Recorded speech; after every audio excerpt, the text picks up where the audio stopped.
Let's do this.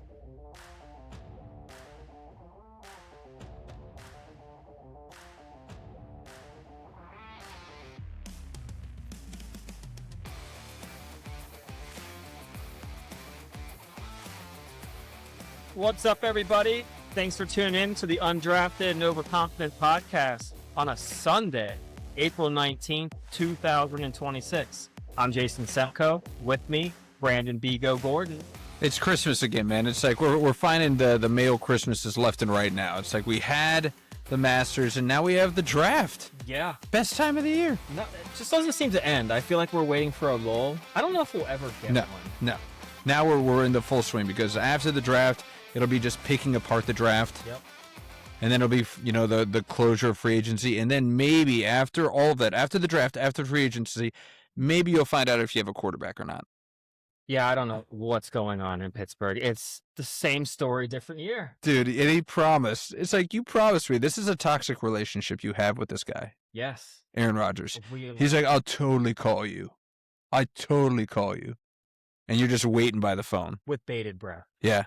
Hoping for that. It's like, he's really a good, he's really a good guy, guys. Like, guys, it's, no. And you compound that with McCarthy coming into town. And I wonder, they've got to be talking to each other. They know each other. They've got a history. How could they not? So he's like, listen, again, just come out and say, it's like, I don't want to go to OTAs. I don't want to do all that extra crap. So I'm just going to feign retirement for a minute until I don't get asked about why aren't you at OTAs? Why aren't you at this? And you can just get away with this scot-free. Yeah. But again, it's like, we talked about this already, and I hate the guy for doing this to you.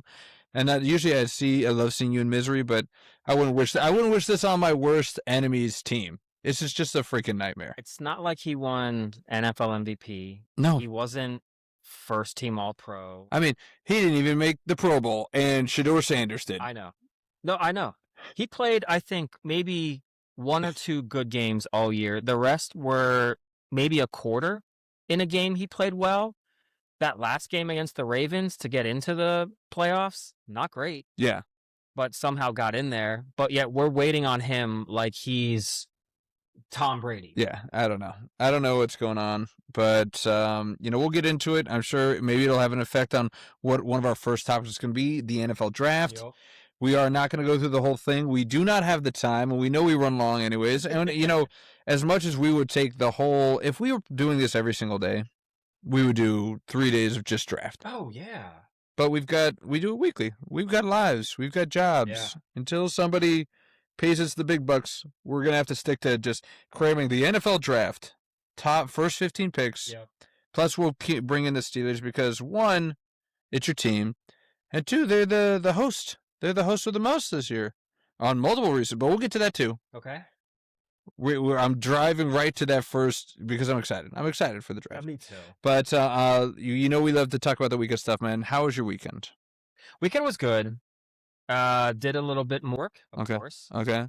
Went with my wife. We went up to your recommendation for the little nursery to get some more. You did? You went over to the nursery. Okay. I did. Yeah. It was one.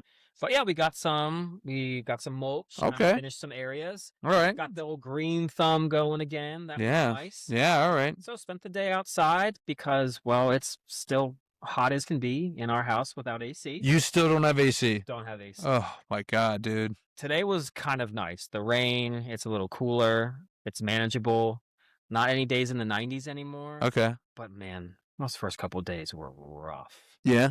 Yeah, thankfully we have this pretty heavy duty unit that you kind of have to jam into the window so that it can take in the humidity and use it. That thing was a lifesaver. But anywhere else in the room you go, hot as could be. Hey. So it's we're hoping to get some traction tomorrow. Okay. Crossing the old fingers. Yeah. Parents are coming into town on Friday, or supposedly now. Supposedly now. I don't know if they're gonna want to. Yeah, with no heat. We're going to stay home for a little bit longer. They are from Florida, so they do like the house a little. Yeah, they get a little humid, a little heat. So There's maybe nothing they'll wrong with that. I mean, plus, I'm their son. They love me.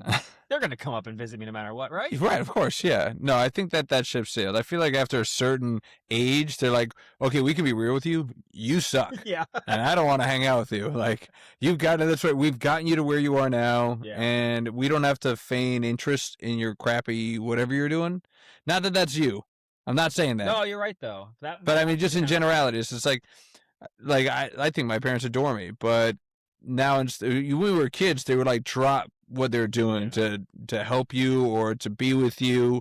Yeah. Not the case now. It's like there have been multiple times where I've invited my parents out for like, hey, we're gonna take the kids to this, we're gonna do this, and they're like, we got better things to do. Yeah. And they're just like bounce, and I'm like, good on you. Yeah. You know, I'm not gonna. Their world does not revolve around us anymore. I think when you get to be that age, with you having kids and Yeah, everything, yeah. I think you'll fully kind of. Oh, absolutely. Yeah. I was like, you can ask me for favors, but I'm not always going to say yes from now on. Yeah. And if you're doing something like we're going to take the grandkids apple picking, I'm like, that sounds boring as hell. I'm not doing that. Like, please take that. I was like, you're doing this on like Super Bowl Sunday?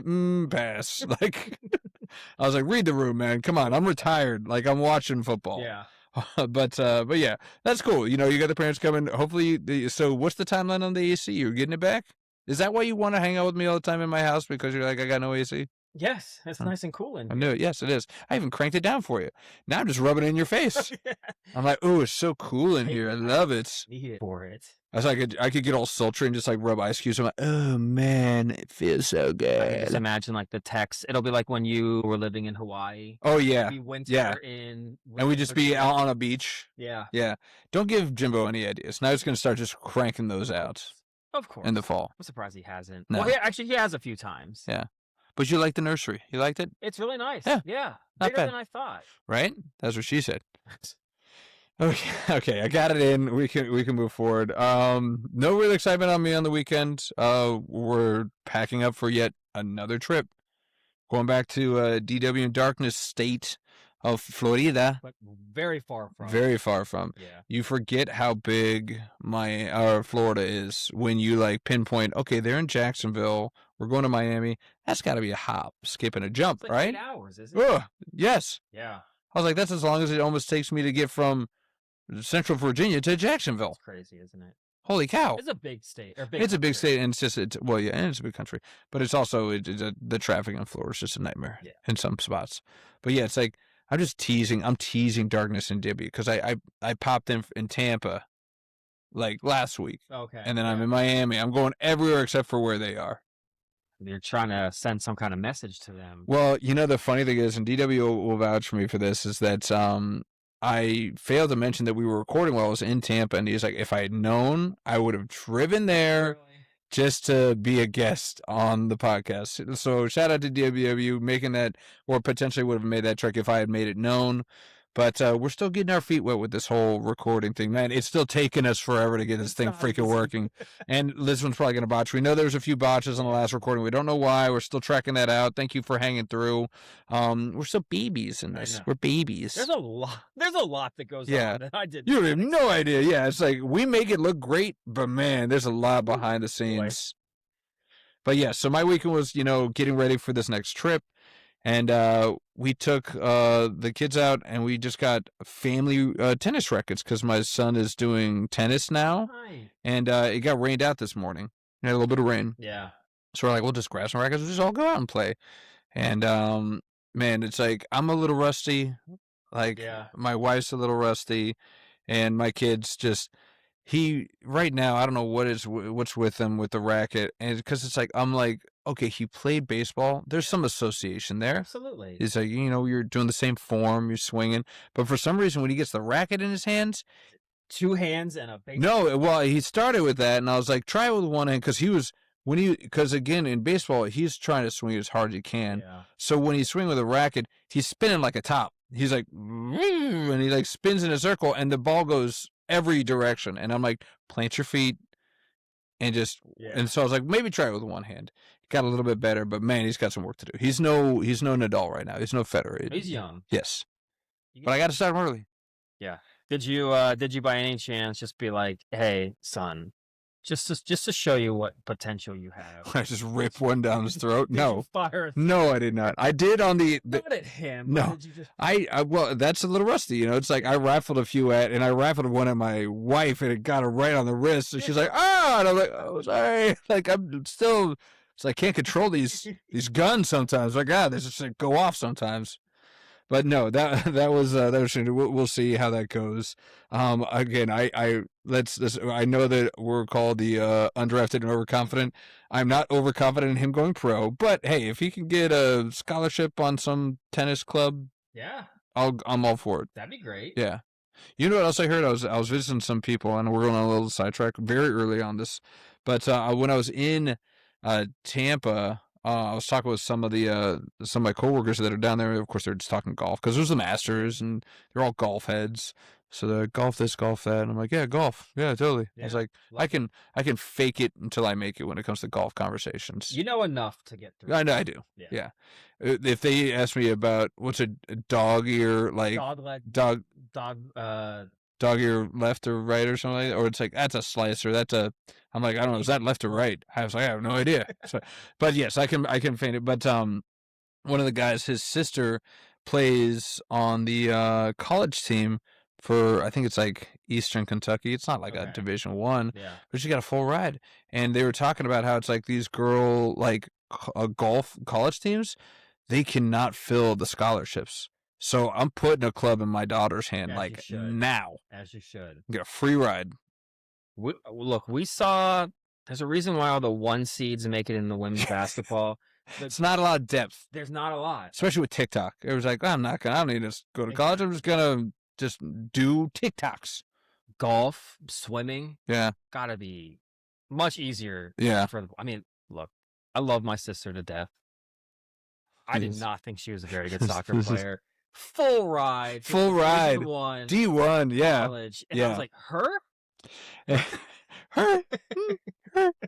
Shots fired to the Semko sis. All right, we're coming out hot. And congratulations, getting married at the end of June. Hey, congratulations! Right around my birthday, stealing my thunder. She's always, it never ends with that sister of yours. Playing soccer in college, I didn't. It. Taking that away from me. Well, you and my wife share a birthday, so now I'm mad at her because she's taken away from my wife's birthday. Yeah, the gall. This is just the complete audacity. Maybe I just won't go. That's what. Wow, yeah, that'd be a harsh. It's like, sorry, I'm celebrating my birthday. I can't come to your party because it's my birthday. First anniversary of my 40th. First anniversary. You're gonna be like it's like I'd say you're gonna be 21 like 5 times. Like the ladies. It's like I'm turning 21 for the 5th time. Is there a joke I hate more than that? I can't stand that joke. Oh my god. On a chalkboard. When I'm turning 21 for the 9th time. You're 30. Act like you're 30. Jesus. It's gonna happen. Yeah. You're not fooling anybody. You look 30. Who are you talking to? No. Yeah, I know. Me? I look 30? I'll take it. I didn't feel 30 on our last podcast. I felt like I was about 80 on my deathbed when I was chomping down on that. That was hot, man. Fuego chocolate. Again, I think you did it off camera. Or did you do it on camera? Right at the end, I did it on camera. Solidarity, we had the punishment. I did the flaming anus. I keep calling it just because you give me crap about, being a potty mouth on this cast. That's so fine. I'm just going to call it a flaming anus. Chocolate, and it was rough. There was one, I think I told you, it's like I went the wrong route. It's like I realized later I got to chew it up front. Yeah. And then let it kind of dissolve before it gets back there. The second one, I think it just right to the back of my throat, and I was like, "That's a spicy meatball." So my godfather, yeah.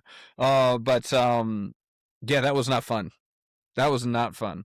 But in solidarity, you took one little piece. And you got to feel the heat a little bit, so you knew I wasn't faking it. No, that was not fun. Like the side of my mouth, I chewed it on like one side of the mouth, and that side was almost like when you get like the dentist, like Novocaine. It wasn't that bad, but you could feel it like tingling, almost numbing. I thought you were just like the old Head and Shoulders commercials where it's like, I put Head and Shoulders on this side, and Ray said, I could feel the tingle on this side. That's what it felt like. It's like I feel the tingle on this side. It's true though. Yeah. Yeah, but I made it through. I know so many people were concerned. Thank you for, your concerns. I was telling Semko and a couple of you guys, I was like, total false advertisement though. Way worse going in than coming out. I am happy about that for you. I am. It's either like nothing changed. So either false advertisement or I've got a horrible Yeah. like exiting like issue, and it's like that was just par for the course. I have no idea. Maybe this is a sign. Maybe get that. I need it. Maybe I do. It's like because again, it's like it's not like we to say we don't talk about BM. It's like, hey, how was your BM this weekend? Like we don't talk about you don't talk about that in regular conversation. No. So Maybe. you know nothing but what's going on with you. You're like, this is normal, right? And then for all you know, you're like, oh no, that's terrible. Yeah. And so you're like, wait, it shouldn't be like dark red when it comes out For 5 years. like blood clots. It shouldn't be doing that. You're like, I don't no. think so. Huh. So yeah, maybe I should go check that out. But yes, I feel good. The next day wasn't great. I was a little worried because after we recorded, my stomach was not great. Oh, okay. It was like, and it wasn't like I was gonna puke or anything like that. It was just like that was not fun. Yeah. What you just put in here, did not like it. Maybe like the milk and chocolate itself. Maybe that kind of has a soothing. Yeah. Okay. Yeah, because you're supposed to drink milk when you have something spicy because it helps like clear the coat. Like you're not supposed to drink water with spicy stuff because it like only like swishes the spiciness around. Did you know this? I didn't know exactly why, but I had always heard that. Yeah, milk over water. Yeah. So the milk chocolate, and maybe that's why I was able to recover so quickly. And I was like, I'll just keep eating it because, like you said, at first it was like crap, but I made it through the pot last time. I didn't have to quit. It seemed like a couple bites, you were just like, oh, that's hot. Okay, back onto the segment. Whereas a couple of them, it kind of, like I said, it's all about how you bring it in. That that'll really kind of just screw your day up for sure. But I'm glad. I'm definitely glad because I had nothing, like I said in the last podcast, nothing but positive benefits after the cold plunge. And you were just gonna go. I know. Yeah, there's no possible positive. No possible positive outcome for me. No. It was just like you're either gonna be normal or it's gonna be a bad day the next day. It was decently tasty. It wasn't. Chocolate bar. Yeah, for a super crazy spicy chocolate bar. Yeah, the chocolate wasn't bad. It wasn't like Reese's chocolate where they're using fake chocolate. No. I read that it was like legit milk chocolate. It was 100%. But what else is 100% is the draft is coming up, guys. We've got so much to talk about. We are not going to go through the whole draft. We're going to do the first 15 and the Steelers pick for, solidarity. We're going to do our picks. We're repping our stuff. We got our towels. We got our garb on. Yep. I even got some overconfidence. What hat are you wearing today? Smoky Mountains National Park. Okay, that's nothing. It's Tennessee though. Yes, I know. That I want to bring you to. What? Oh, that's it. Yeah, that's right. That does say that you want to. So hey, maybe we'll see you drafting a Tennessee guy on this draft. Who knows? We'll see. Oh my God! Spoiler alert. A team that you're interested in? We'll see. A team that I'm interested in. Oh wait, maybe. Okay. I don't know. Like in a good way or a bad way? Probably a bad way. Perhaps. Yes. Okay. I kind of see. We're already kind of reading to it. But this is the culmination of so much stuff. People like the free agency obviously had an effect on. We already had our first trade right before the draft. Huge. Dexter Lawrence going to Cincy.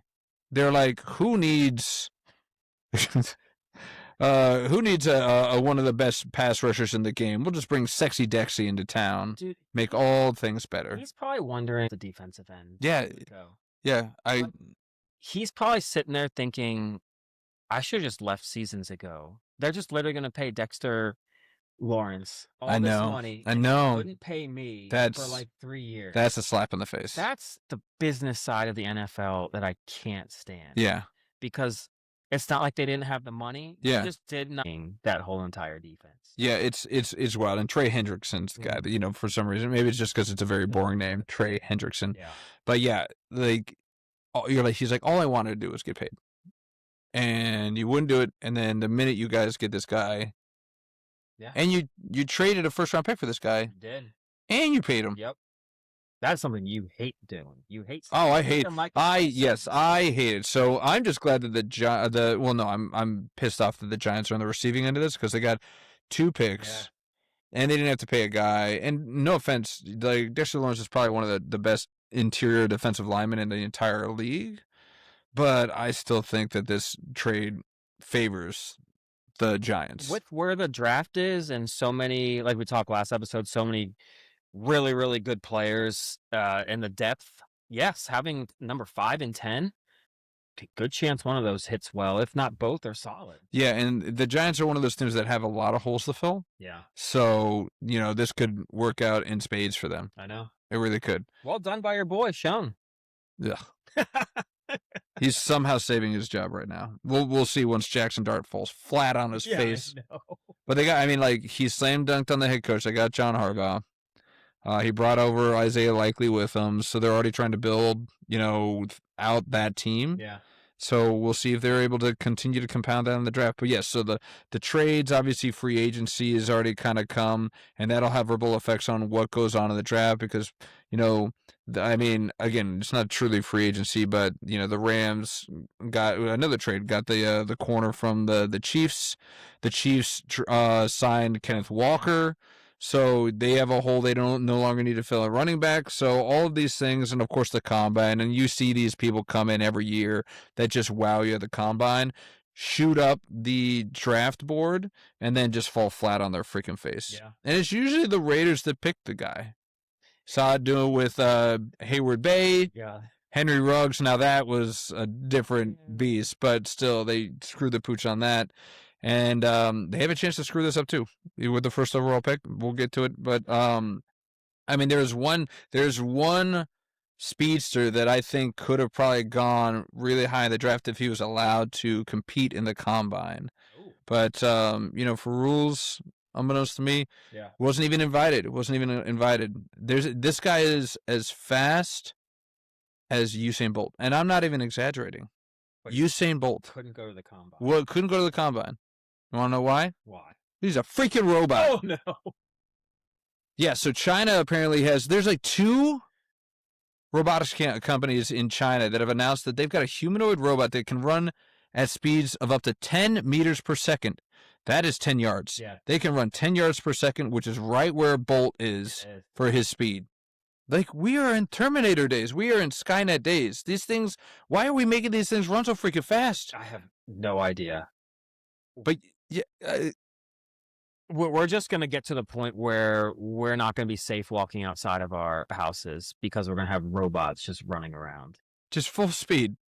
And you've seen all the faster. Well, they're only get faster, and it's like they don't have the ability to stop on a dime. Like maybe I'm not saying Usain Bolt, but you don't have that kind of reactionary, that Tyreek Hill, that fast, that twitch, that quick twitch.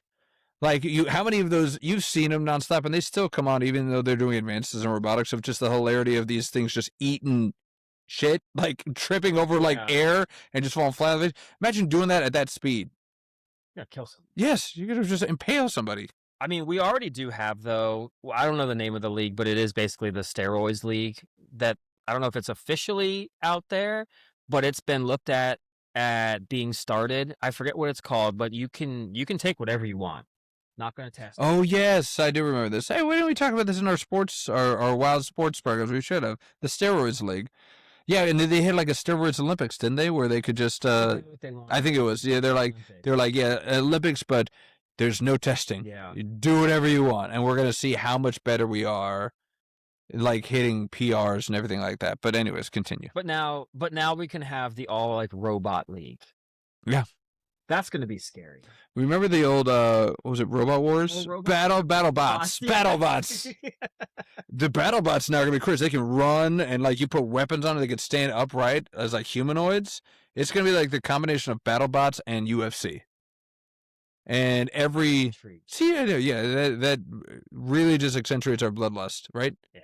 Where it's like you can go like the car to a freaking robot, just slice them in half. Unfortunately, the other guy has the gold-plated club. Oh yeah, just cheat. Okay, now we're going back.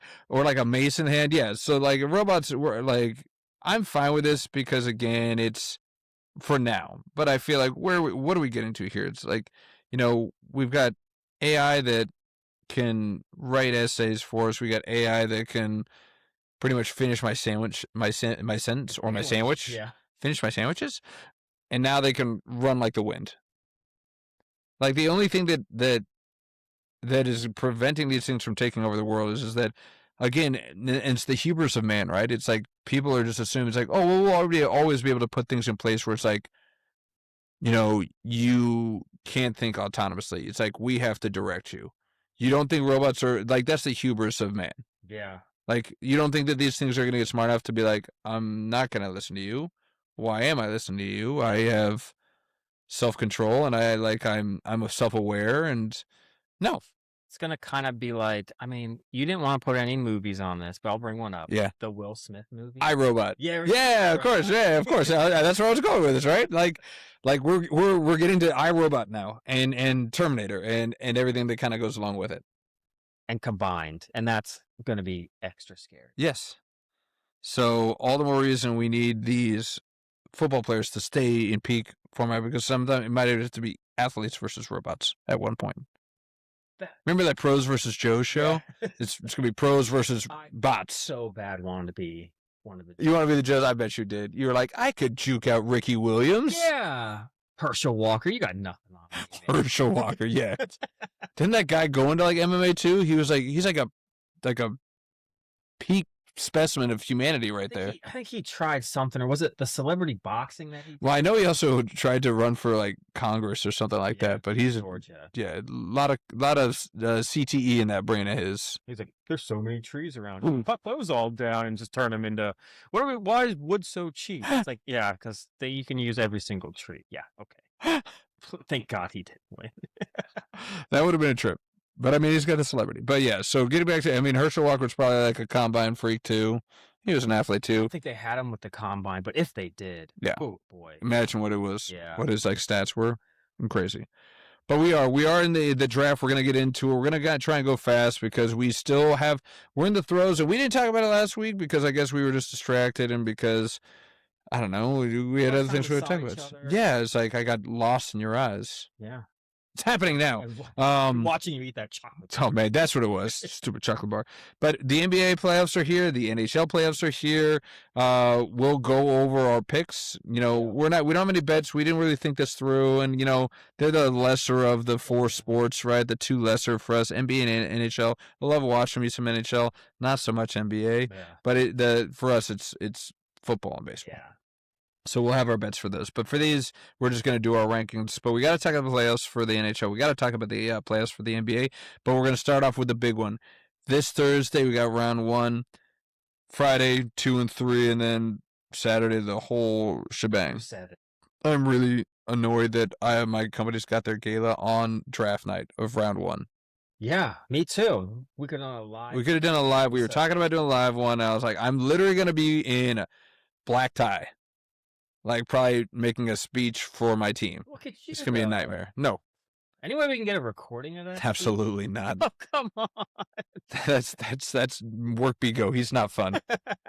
He's not fun. I can't say half the stuff there that I say on here. If that. Or yeah. That's a low. That's probably 80%. Yeah, probably not.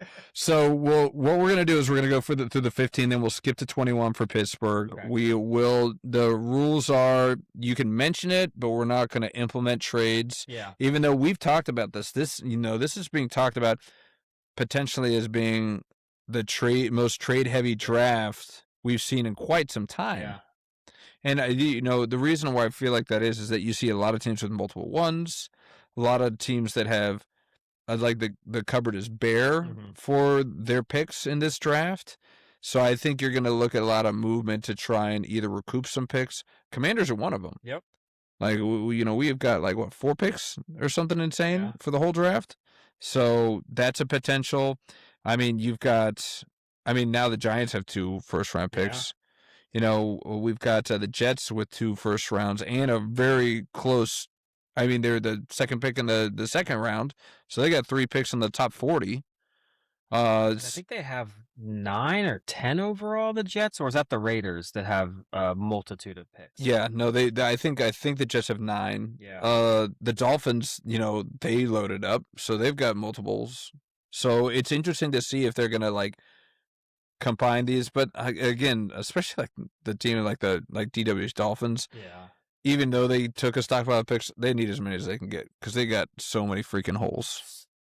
They might have one of the worst records in the league. They might have one of the worst teams. Yeah. In the entire league.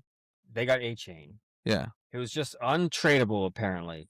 That poor guy. I know. He's like, really? Everybody else is going to greener pastures. You're going to make me sit here and eat this? Poor 18. I guess that means that they're going to end up. Apparently, there's two paying him. H-Chins now because there's Travis H-Chin. Apparently, his name's H-Chin. Is that how he really pronounces it? That's what he says. Or does he just compare himself? Do you think he's just trolling people? I thought it was a troll. I thought he was trying to compare himself that he's as good. Oh, really? No. Has the skills of A-Chain. I would think the opposite. It's like, you wouldn't want to compare yourself to this guy. This guy's leaps and bounds better than you. Why would you try and make your name sound just like his? Because I think he wants people to think he's that good. Or maybe he just wants them to get him confused. It's like, that H-N is so good. I am that good. Thank you. Yes, I am.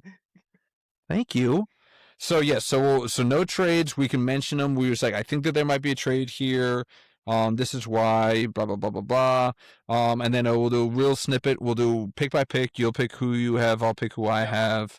And then, I'll keep count and I'll keep track because even though we don't have a bet, I'm still a competitive person and I want to be right more than you are. That's why I left the space. Oh, every one of my picks was to put yours in. Ooh, look at you. All right. Well, my handwriting's terrible, but I will do the same. I just want to know if I still have our brackets, by the way. You do? Yeah. Why? I don't want those. Well, I know why you have them exactly. still. Yeah. I'm not against you. Okay. Thanks, guy. Yeah.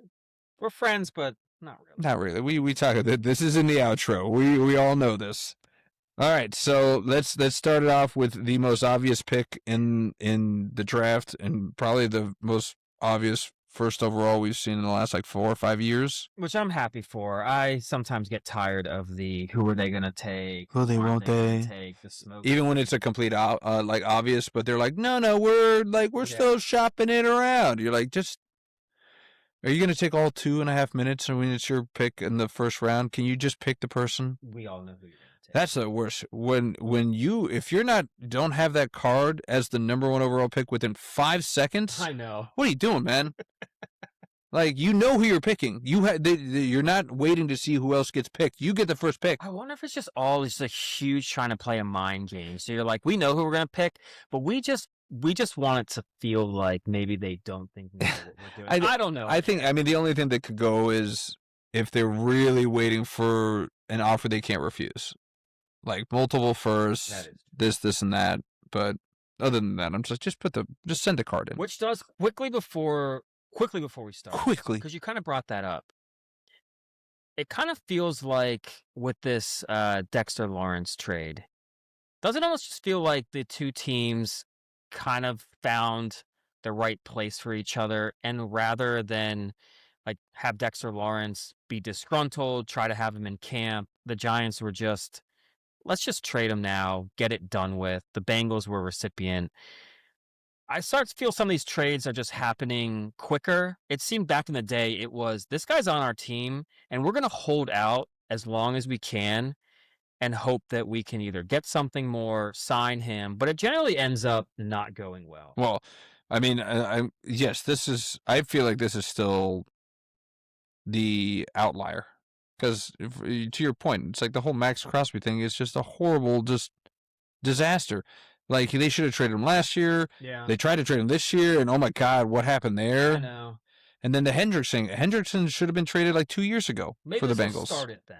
Okay, maybe this will be the changing of the guard. At least you're hoping for. I am, because it just seems like, especially with the Commanders back in the day, just all this, what do we want to do? Yeah, bring it to the Commanders. It always comes back to the Commanders. Well, just listen to the local radio. You would just constantly hear it, playing these games, seeing if you can get the most. When, I don't know. I know, having the media talk about it, asking the players isn't the biggest deal, but it's also, if you can get rid of a player that doesn't want to be here, that you're probably not going to sign, get him for something rather than we're going to wait till the end of the year and see what we can do. And then he leaves as a free agent or something.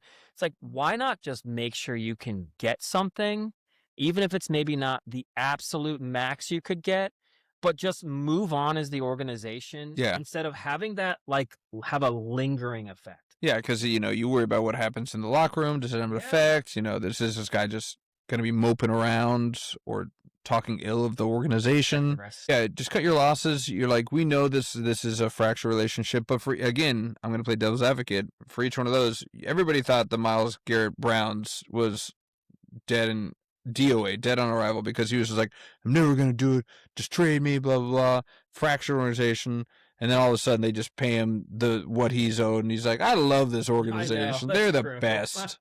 So it's like, all's forgiven. Money heals all wounds, apparently. So I'm with you. Like, especially when it's your own team, you're just like, can we just have some kind of closure here and just wrap this up? Like, whatever it is, I'm just ready to be done with it. Yeah. Like, I understand the whole Terry McLaurin thing. Is that what you're referring to? Where it's just like, are they going to trade him? Are they going to sign him? This, and that. Yeah. And you're just like, just sign him.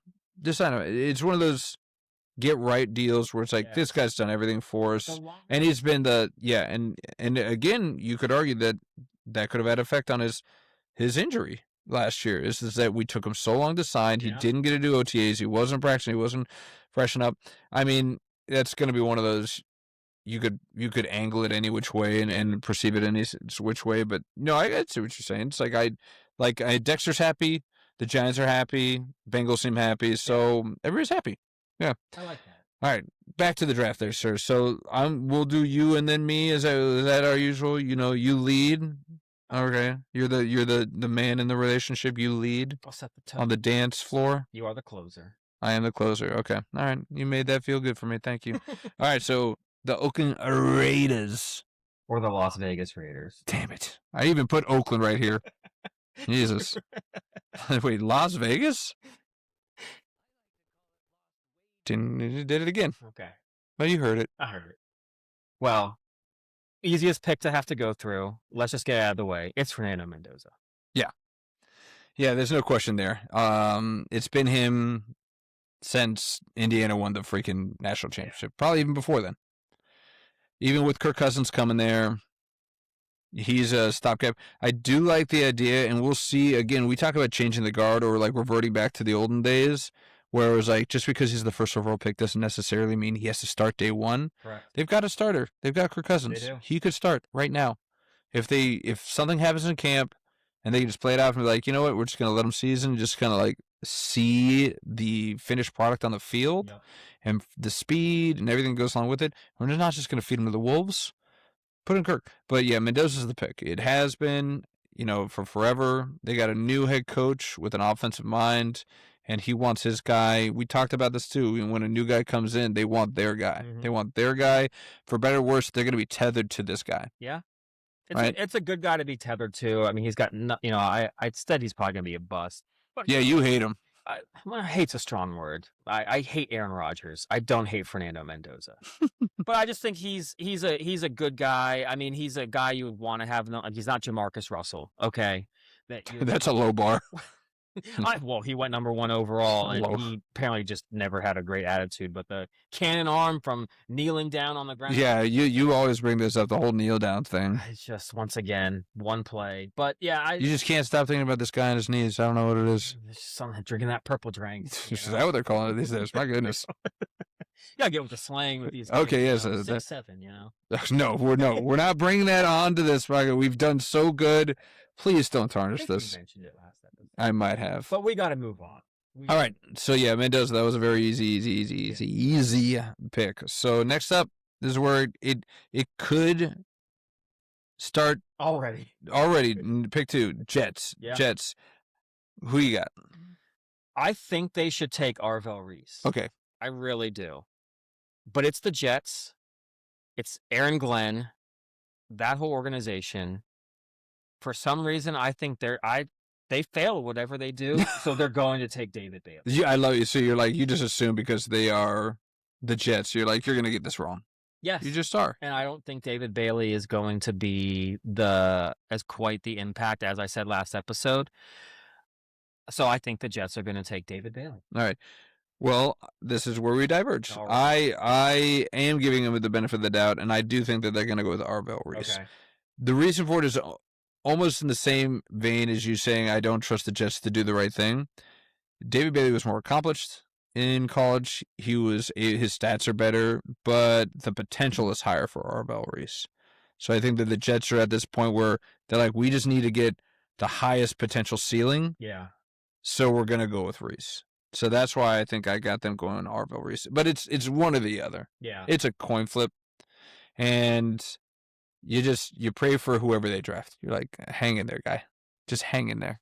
Dante Moore, Oregon. I mean, he didn't come out of the draft, and I gotta believe it's because he didn't want to go play for the New York Jets. I mean, there's got to be man. something with that. And again, we talked to us. He's getting paid That's a it. lot of money. I mean, that absolutely. Sleeper on this one though is because again, the Jets, they did not complete a single interception last year. So the dark horse, Caleb Downs. It is. That's so high for a safety, though. I know. And I've always been opposed, and we'll kind of get into this, so I'm not going to go into it too much, but I've always been opposed to a safety, especially in even the top 10. I know that we had one, Sean Taylor, and what could have been. Yeah. And he was incredible for us when we had him. But outside of him, outside of Ed Reed, It's like tough, man. I don't see Caleb Downs as being Jamal Adams, good. isn't he on his third team in 5 years? I think what's his name? Barry went pretty high. Eric Berry. He went in the top 10. Yeah. I think he was 10 for the Chiefs, and he was great. He was. Definitely a difference maker on the defense. But I would like to play around with that draft and see who's drafted around him and who would have been even more of an impact. Yeah. Because Eric Berry wasn't there for the highlight reel of the Chiefs. He was there prior to that. Yeah. And he was just kind of making it through. But yes, okay. So we're diverging on the pass rushers. I have the Jets taking Arvell. You got them taking David Bailey. Yep. So who you got Arizona taking? This is one team that I think might want to trade out. Okay. A lot of talk has been about getting a quarterback, and they do seem to like Ty Simpson. They might end up trading out to try to get a quarterback. Okay. But if they stick, they do need some. They're going to get Arvell Reese, I think. I think they're going to get Bailey or Reese, whoever of those two is available. A lot of people say maybe an offensive lineman to help whatever quarterback they get. But I think Reese, an edge, you talked last episode, edge is a huge difference maker. And having that guy out there can just create so much, be easier for the defense. And defense wins. Yeah. Arvell Reese. I mean, and again, we're flipped here. I've got him taking David Bailey because Arvell Reese is off the board on mine. And these are the two positions that I think are always at the premier position level. It's quarterback and it's pass rush. And they're always going to be valued higher than almost any other position unless they're a quantifiable generational talent.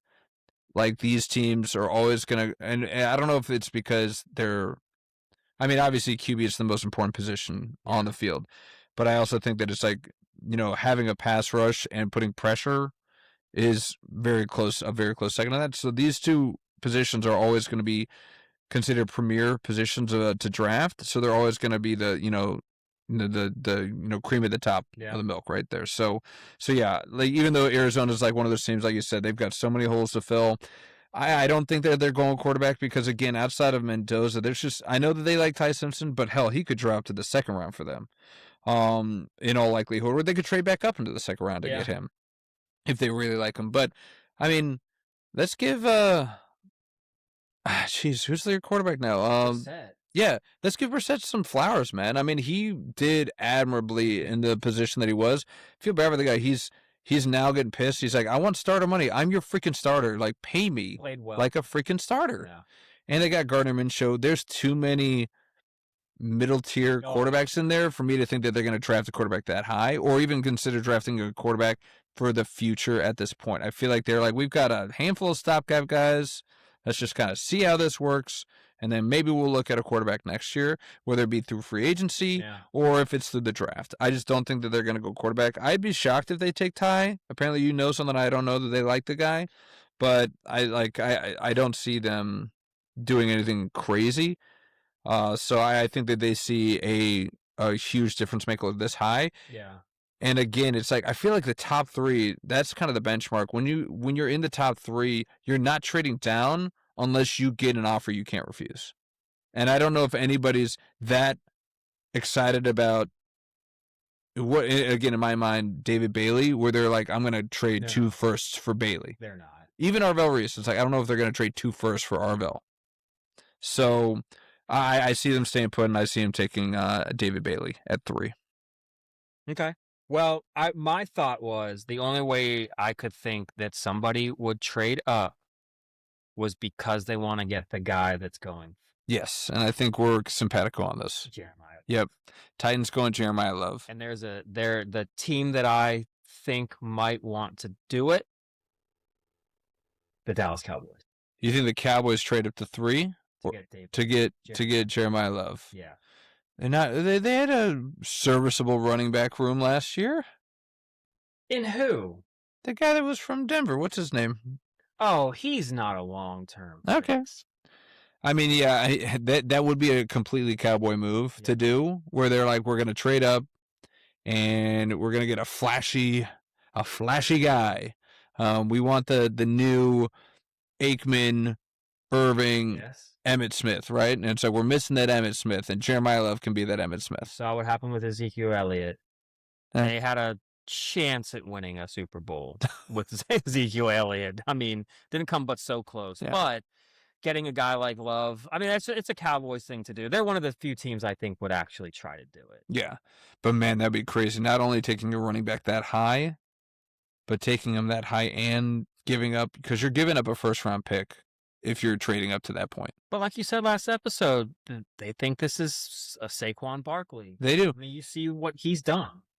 And again, this is why there's just too much time from combine to draft, because I've also heard now that like half of the teams, and again, this could be a smokescreen, it could be real, but they're just saying, it's like, we don't really believe that. We believe that he's good, but we don't think that he's a Bijan Robinson. We don't think that he's Saquon Barkley. It's like, we don't think that.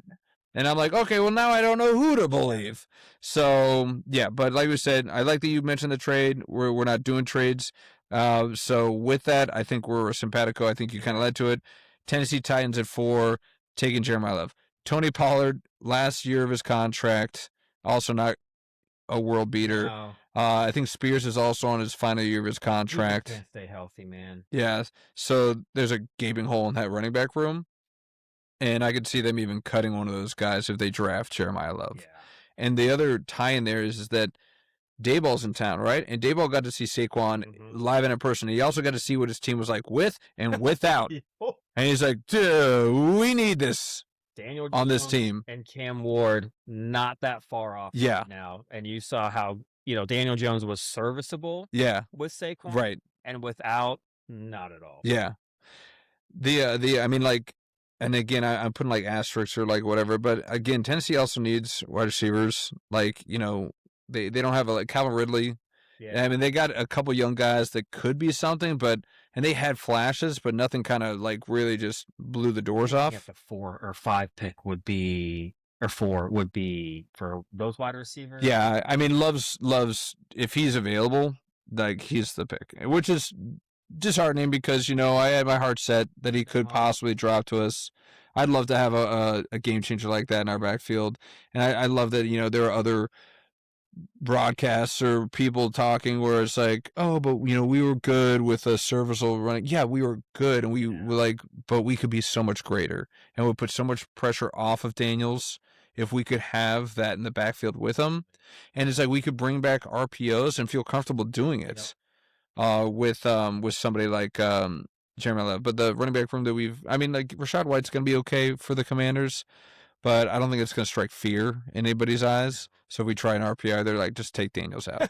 Yes. It's like if Rachaad gets 4 yards and a clump of smoke, great. Just knock out Daniels. Yes. So Jeremiah Love, we're back. We've diverged on 2 picks. We've stayed the same on 2 picks. So this might be the changing of the game. So the Giants at 5. Now remember, Giants just also got another top 10. So they've got 2 shiny toys to play with here. Yep. What are they going with at 5? So you kind of made a comment, or I made the comment earlier about your boy Schoen and how he might do in the draft. I still don't know who's actually leading that organization. Is it Schoen or is it Harbaugh? That's a good question. Those awkward questions. Oh, yeah. Who's going to have this say? And John's like, well, I'm not really going to answer that, or however he did it. But he didn't give specifics. Yeah. John Harbaugh had Ray Lewis right there in the middle of his defense. Sonny Styles, baby. I'm Yeah, sorry. I think John Harbaugh is going to have his handprint on a lot of this. You didn't pay him all that money. He's got all those accolades behind him to not listen to what he has to say after Schoen has fumbled and bumbled just about everything. I still don't know how he has a job, but it seems apparent that he's not going to have as much say. yeah. And I think Harbaugh is going to want he probably won't be Ray Lewis. I mean, Ray Lewis is that, but having a strong signal caller, leader of the defense, Yeah. is Sonny Yeah. Styles. I am very terrified that that's going to happen. So just maybe out of my personal fear, I did not pick this. Everything you said, it's lockstep, and I'm so angry that the Giants have some of the same holes that we do because they're going to be going after a lot of the same guys. And now they're surrounding us. Yeah. They've got 1-5 and they've got 1-10, so they're in front of us and they're freaking behind us. So I don't like this at all. Sunny Cyrus makes all the sense in the world. The only reason why I'm going to pick somebody else other than my own personal hope, because I think you know where I'm going at 7 for us, is I think that he might want some more help for his young quarterback. Okay. And Neighbors is coming off a bad knee injury. They just got rid of Wandale. Wandale's gone. They did. They got nobody in that wide receiver room is bare. It is. And I'm thinking when they get 2 picks in the top 10, they're like, we can go safe and measured with one, and then we can go big on another one. Carnell Tate was the Robin to Jeremiah Smith's Batman. He can be the Robin to Malik Neighbors' Batman. So I think since they got the 10th pick, they're like, we can go something and we can do something a little bit different at 10. Let's try and hit a home run and let's try and get some more fireworks. Carnell Tate, 5, going to the Giants. I think that he was slightly behind Sonny Styles. I absolutely see that though, because you're right. He would be once again Robin. I could see either one happening. Yeah. I've kind of flip flopped who I thought they were going to take in there. The other one, again, and you talk about Ray Lewis. You know who else John Harbaugh had anchoring that defense? Ed Reed. Mm-hmm. So the other dark horse for me is Caleb Downs. Yep. He's going to be the dark horse on a lot of these picks for me. Me too. Yeah, I could see him going to the Jets. I could see him going to the Giants. But again, we talk about a safety, that's way too high. So maybe not. So yeah, I got Carnell Tate going to the Giants at 5. Yeah, that I'm worried that might be the pick, especially now that they did get. I don't know if they would have taken Tate if they didn't get the number 10 pick. Yeah. But yeah, so a high percentage now that might happen. All right, so let's move on to probably the most. Just what a total S storm Cleveland is right now. They got a new head coach, Ted Monken, coming in from. He was with the Ravens. And so is he going to try and have that same kind of mindset on the offensive side? I'm not sure. We've got quite a quarterback battle going with Deshaun Watson. How is he still potentially going to start in the league? I just can't Deshaun Watson can't say man, can't get rid of him. And then, of course, you got, everybody's most polarizing quarterback in the league in Shedeur Sanders. So Pro Bowlers don't. It's just don't. So a lot of interesting things. They lost their DC because he was bitter that they just so all hell's breaking loose up in Cleveland right there. Who knows where they could go here? They need some stability. Where do you think they're going here to get some of that? They need everything. Yes. I don't like the pick I'm going to take because they could go with so many other things. But they don't have a lot of good quarterbacks. They need someone to throw them the football to. I think that's where they take Carnell Tate. Okay. It might ruin Carnell Tate's career going to the Cleveland Browns because I didn't want to put him there because I like it just seems to be all around just a great dude, good to have in the locker room. So I think they're going to take Tate. Okay. Carnell Tate to the Browns. Yeah, just Judy and Tate, they can commiserate together. Yes. It's like, can you believe what we're doing here? I know. What is happening? I think that, Monken's probably in. He's like, okay, I got Judkins. Granted, he broke his freaking leg. Yeah. But I got Judkins. I got Jerry Judy. He's a serviceable one, you could argue. and they got their tight end of the future in Fannin. Yeah. So he's like, I feel like maybe he's thinking, I got enough offensive weapons right now that I don't need to go. I'm not going defense. What I am thinking is they're like, kind of what we're thinking. It's like, we're a complete S show, and we can't go for potential, or we can't go for a flash in the pan. We need somebody that's going to be serviceable for us for like 10 years, 15 years, so that when we are finally at least turning the corner, this number one pick is still around. Yes. Okay. Not a guy that we're going to lose in 4 years because it's like, I'm never re-signing with you. Like, this is a nightmare. So I think that they're going to go back to the trenches, and they're going to try and shore up that offensive line. So I got them taking the Hawaiian, the Francis Mauigoa. Okay. Mauigoa. Yeah. Mauigoa? I think. Okay, you knock me on my pronunciations. I don't do well with the type terms. You see, the trick is to pronunciate every vowel. Okay. Mauigoa. It's probably Mauigoa. Okay. Yeah. But 6'6", 330, Yeah. just super light on his feet. Took care of your boy Carson Beck for the longest time. He did. No, he's great. So I think that they're just gonna go with the safest pick here because there's so many uncertainties on the Browns team, and they're like, we are likely to be able to retain this guy for a longer time. Like the next Joe Thomas. Exactly. That's exactly what I was thinking. So I got them going somewhere safe because there's just so uncertainty everywhere else. I hate admitting it, but I do actually think that's probably the best pick that they should make. That's good. Whether they will or not, I mean, that's a whole nother story. All right. So now it is the pick. Yep.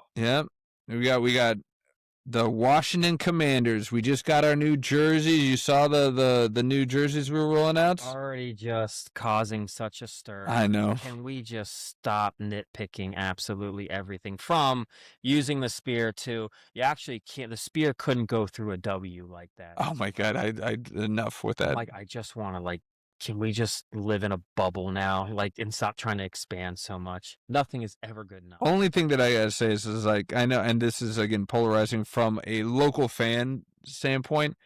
There's the camp of love the black jerseys and the camp of those aren't our colors. Yeah. I'm in the camp of those aren't our colors. It's an alternate jersey though. It is, but they keep bringing it out. Yeah. And it's like black has never been a part of the Washington, color scheme before a couple years ago. So this throws me. It's when I turn it on, I'm like, who's playing? But so it should remind you of the black shirts and the brown. I know, but that's not the Commanders. God, you saw their defense? They are not black shirts. No, they're not. Good God. Which is why I'm going to go first because this is my team on this one.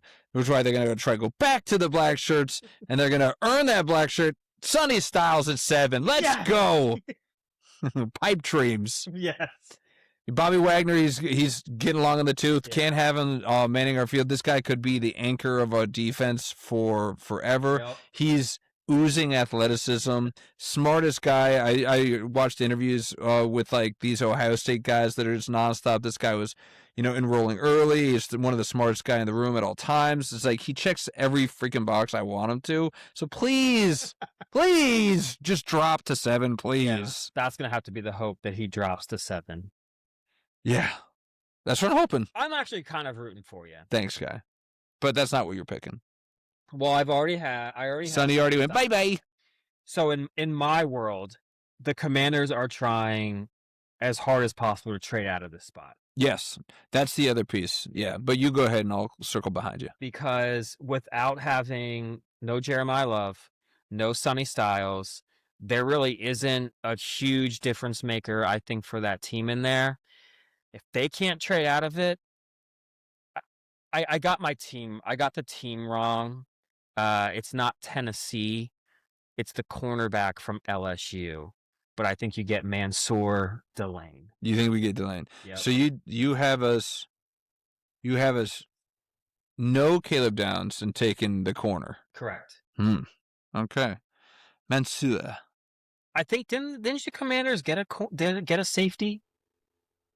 You got some guys that are okay. They're okay. Like we got is a bigger name. Yeah, it was but I mean, I don't know. I know so little about Dahan, and I was locked in on Jeremiah Love, and I was locked in on Sonny Styles, but let's circle back. It's like, yes, absolutely. If your draft folds out the way that it is, and Sonny and Jeremiah Love are gone, and Carnell Tate, because you have them going to him going to the Browns. Yeah. We lost out on the two best pass rushers, even though, I know we got Clavion Chasen from the Patriots. Yeah. You can never have too much pass rush, especially one of these guys. But they're going to be long gone by the time we pick. If Jeremiah Love, Sonny Styles, and Carnell Tate are left, we either take Caleb Downs there or we trade down. Okay. Those are the two options. I don't see Mansour Duhaime. It's going to be either Downs or we're trading down. Okay. So I did there, Downs and down. Down. Eastbound and down. Going downtown. Right. Okay, Fallout Boy. All right, so Sonny Styles for me is gone. Been long gone for you. You got Mansour Duhaime gone. So at number 8, the Saints, you got them taken. I know the Saints just lost Cameron Jordan. Big void to fill on defense. I think the Saints think they got something with Tyler Show. We talked about Olave. I did want to come back to that. I think Olave, if healthy, is a legit number 1. Okay. If he's healthy, is a legit 1. Okay. But he's just never healthy. That's a big if. Big if. Which is why, of course, no one drafted him in fantasy football, and Bird got him like 3 rounds later than she should have because we all just kept passing. And of course, she drafts him, and he stays healthy all year and has a great year. Yeah. That's exactly. It's a Burr move. But I do think that they are going to try to give Tyler weapons. Okay. It's like a coin flip, but I think they're going to take Jordan Tyson. Yeah, his name, he has been shooting up draft boards pretty recently, I feel like. Yes. In the last, week and a half. I mean, I'm not going to... dang it. This is... And I want to mention this on the pick 5 with Carnell Tate. It's like the Giants had dinner with Jordan Tyson. They are excited about this guy. Okay.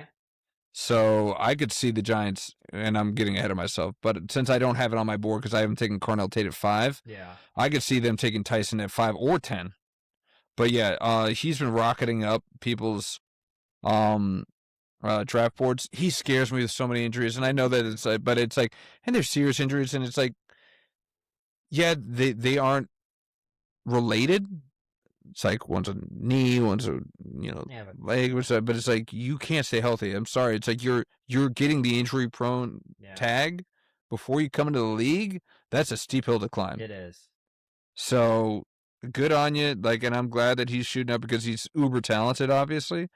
So you got New Orleans taking a flyer on Tyson. I do. Okay. They might come to regret that. But I think they're in the business of trying to look. I think the New Orleans Saints, they love Drew Brees. They love that high-flying offense. I think they want to get back to that. They'd rather have an offense over a defense. They'd rather get the offense first, then build the defense like they try to do with Brees. I think they're trying to see that happen again. I mean, their head coach is an offensive guy. They might think that they have something going with them with this quarterback of yours, but I don't know. I think that they're gonna go with the eventual predecessor for one of their greatest of all times in Cam Jordan. Cam Jordan's not gonna younger. I think he's 36. How much more can he play? I know. Is he even a free agent? Yeah, he's a free agent right now. He's off the team. He's not even on the team right now. They didn't want to sign him. So they got this huge gaping hole in the DN in the pass rush. Ruben Bain's sitting there. Ruben Bain Jr. is sitting there. T-Rex. So I mean, it makes too much sense. I've talked about how pass rush is such a premier position to fill. You just lost one of the greats. Yeah. You need to fill that spot, and he just fits in like a glove. My dark horse on this one is Mansour Duhaime, because they need help at corner. They do. And he would tell LSU. Yeah. Keep them in the backyard, man. Keep them Nolans people happy about getting a homegrown and getting Mansour and What a hell of a name, Mansoor. He sounds Cajun, A little bit. doesn't he? Fits. Mansoor. Get that gumbo. So, Ruben Bain with an asterisk on Mansour Duhane, but I'm going with Ruben Bain, so you can write down Ruben. I wrote Ruben. All right. Now up to KC, somehow in the top 10. I don't know how they're in the top 10. no.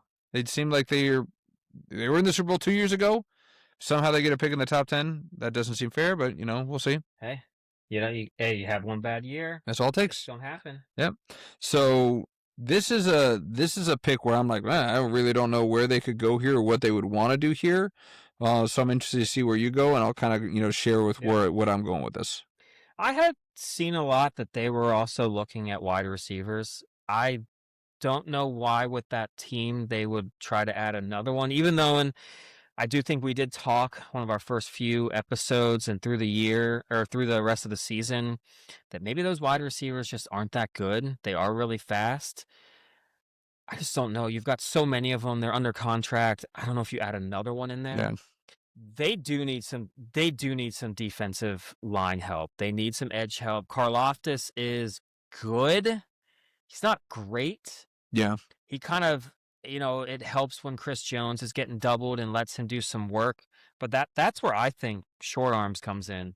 I think they're going to take Ruben Bain Jr. Okay. Yeah, so you have Ruben fall into KC. And again, short arms aside, if he just lands right in the lap of KC, I'm just going to be so freaking mad. Are you kidding me? Like, that if he goes to KC, he's going to be like a 10-time All-Pro player. In someone else who you mispronounce. It's Spagnola, not Spagnuolo or something else. So, whatever. YOLO Spagnolo. Sorry. All right. So you got Ruben. I do. A little Ruben sandwich there with Chris Smith in KC, huh? So this one I had trouble with, and I don't think you have either. It's like we're now getting to that point, okay, Caleb Downs is still sitting there. Yeah. He's still sitting there. Is he going to keep falling? This is what, from a talent standpoint, people had as a top 5 guy. We're now almost in double digits in these picks. He's a safety, man. I know what position he plays. I'm just for the masses. But you mentioned safeties. Who did the Chiefs pick at safety in the top 10? Who turned out to be an absolute stud for them for 10 years. Unfortunately, I had the cancer. Wow. I'm just saying. I felt bad for the guy. You got a smile on your face. You're on camera now. People can see that you're smiling when you say this. No, because I was actually thinking of a Frisky Dingo quote. Oh, yeah. Oh, man. Well, the freaking box can't hear it, so I know you guys can, but we can't, so I don't even know what these buttons do anymore. I'm so angry. So angry. So I'm on the fence now, because it's like, how far do I have Caleb Downs truly falling? Yeah. I originally had your boy Mansour Duhane going here because they got to supplant what they just traded away. But, man, I can see Andy Reid being a type of guy where he's, like, best available. Like, I'm in a complete agreement with you. It's like, I know that a lot of people are saying, oh, wide receiver them. It's like, they've gone to that well too many times. It's not working. They can't do it again. They can't. They got the speedster from Texas. They've got 4 guys that they've tried to make work. Even Hollywood Brown's the most recent failure there. They can't keep doing this. And I know that there's some talent there, and I don't think I've had anyone except for Tate leave on my board yet. I just can't see him doing it. So you know what? I was gonna put Mansour here, but I see Caleb Downs somehow just going to the Chiefs because I see them seeing best available. He's slid that far. I could also see Casey trading down here because, they need help at corner. And, there's a few corners that could go later in the first. They need help at offensive tackle. And there's 3 or 4 guys that you could get maybe 7, 8 picks from now. So I could see him trading down there. Yeah. And then in my draft, those top 3 edge rushers are gone. So I don't think they're going to reach for that. So I think if we're not doing trades, I think they're going to go with best available. So it's either going to be Mansour or Caleb. I'm going to go Caleb Downs. I'm going Caleb. Okay. That would be an amazing pick for the Chiefs. Yeah. We'll see. If only he was a corner rated that high, I think they might take him. That's true. Yeah. But I mean, maybe it's just because I've been reading all about Ohio State because they have so much freaking studs on this pick, but it's like what they say is that this guy is just so intelligent. He's always like a step ahead of everybody else on the field. He's and Spagnolo would be foaming at the mouth to have this guy on his team. And Downs would be foaming at the mouth to play for. Yeah, so yeah, it's making more sense. I'm talking myself into this. Yeah, I'm kind of hearing you too. Yeah, I like that. All right. So let's go to the next pick. The G-Men. They get a second pick in the top 10. Holy shamoles. Yep. So you had them taking my boy Sonny, you son of a gun, at 5. Who you got them taking at 10? Look, now they get Ed Reed. Wow. Wow. You think that they're going to, if they do that, they're going to get an A++ on this draft. If they somehow miraculously get both Sonny and Caleb Downs. You might be right. The Commanders might take Caleb Downs. Probably should. But I mean, I hear you. You got me kind of thinking that the Chiefs would. I didn't see him too much on the chatter from the Chiefs, though. Okay. But I am starting to kind of get the Commanders. But I do really think that Downs will fall. He could go 5, but I think the Giants would be the only team to take him 5 and below. I don't think anyone's going to take him earlier. And yeah, I think he's just going to keep falling. And the Giants get an A+ draft. They get an A+ draft, but they give no help to your boy Jackson. Jackson with an X. When you got players like that available, I don't know if you can. You don't. He doesn't get. He has to take a hobbled Scattaboo and a hobbled Neighbors, and Isaiah likely. And he could have a dominant defense. He could. And I know that one with not great offensive. Yeah, he won a Super Bowl with probably one of the worst quarterbacks that ever won, Trent Dilfer. Well, that wasn't John Harbaugh. Was it? No, that. That was. You're right. He was the. Bill something. Oh my God, he was on NFL Network. Yeah, that's gonna grind your gears. All right. Well, I think that he is going to try and Billick. There's a double B for you. Well, again, I think that I still think that Harbaugh's going to read the room. He's like, okay, we just invested our first round pick last year on a quarterback. Not technically my guy, but he's my guy I've inherited. I've chosen you guys over multiple different teams, so I'm going to do everything in my power to try and get this guy right and make him the right fit. So you cover that in the skills position with Carnell Tate at 5. That was their let's go sexy pick. Yeah. So now they're going to go safe, and they're going to try and protect him at all costs. So I think they're going to take the tackle out of Alabama, Caden Proctor. Okay. At 10.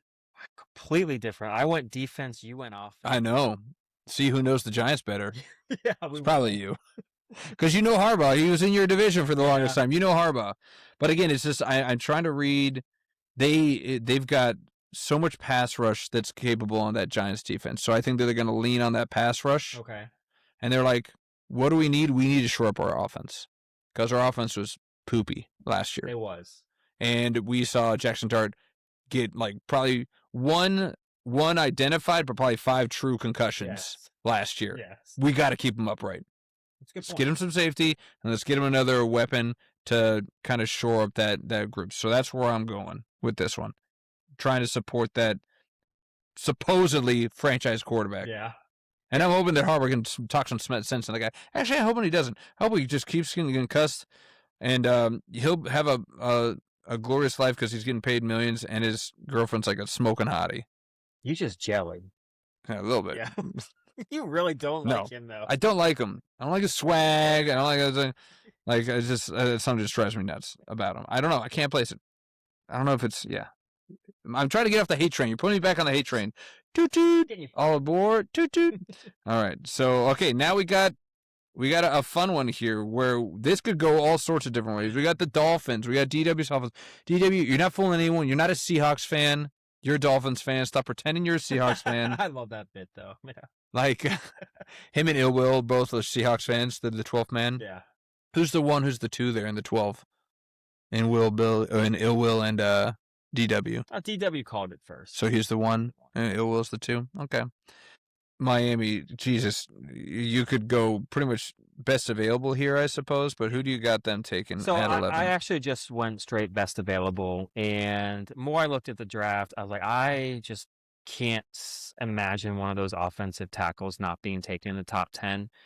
But I do, and I think that Francis Maui Agoa. Mauigoa Yeah.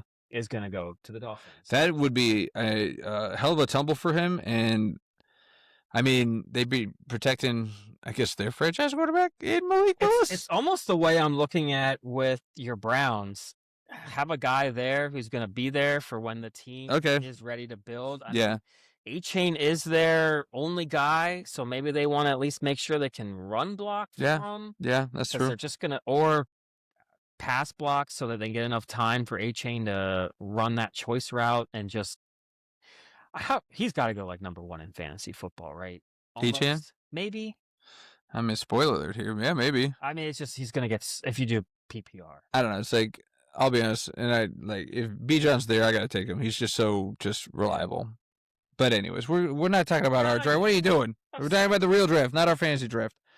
So you got Francis going at 11. So the Dolphins are one of those teams that has a lot of picks because they traded away Waddle. They got a handful of picks back. Good trade by them. Yeah, they cut to a lot of dead money there.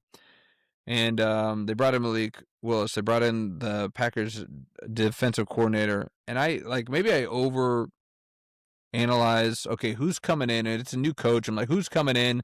Is he on the defensive side? Is he on the offensive side? What are they going to do here?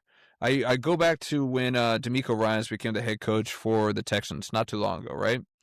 I was like, he's definitely going to go Will Anderson here. They didn't technically. They actually went with C.J. Stroud. Yeah. Horrible pick, C.J. Stroud. But then he traded back up to get Will Anderson. 2-3, right? Highest paid non-quarterback in the league right now. And he's well-deserved it. Yeah. He's a hell of a player. So, I keep going back to that. I'm like, they're going to want to go with what they're familiar with. So, it's like I wanted to go defense for the Dolphins. And on my board, Mansour Duhaime is still there. Don't write it down. Nope. That's not who I'm picking. Oh, okay. So I was thinking of that, but at the same time, I was like, they just got a new quarterback. That cupboard is bare at wide receiver. They got nobody. Nobody. You can name me one person on that team, on that Dolphins team, wide receiver. Dwight. So, you know what? We got to take we've got a lot of picks. Let's try and hit a home run on this first one. Let's get a guy that Malik can throw to. I got Jordan Tyson going to the Dolphins at 11. If he's still available, that is. Yes, you've got him going at 8. I got him going at 11.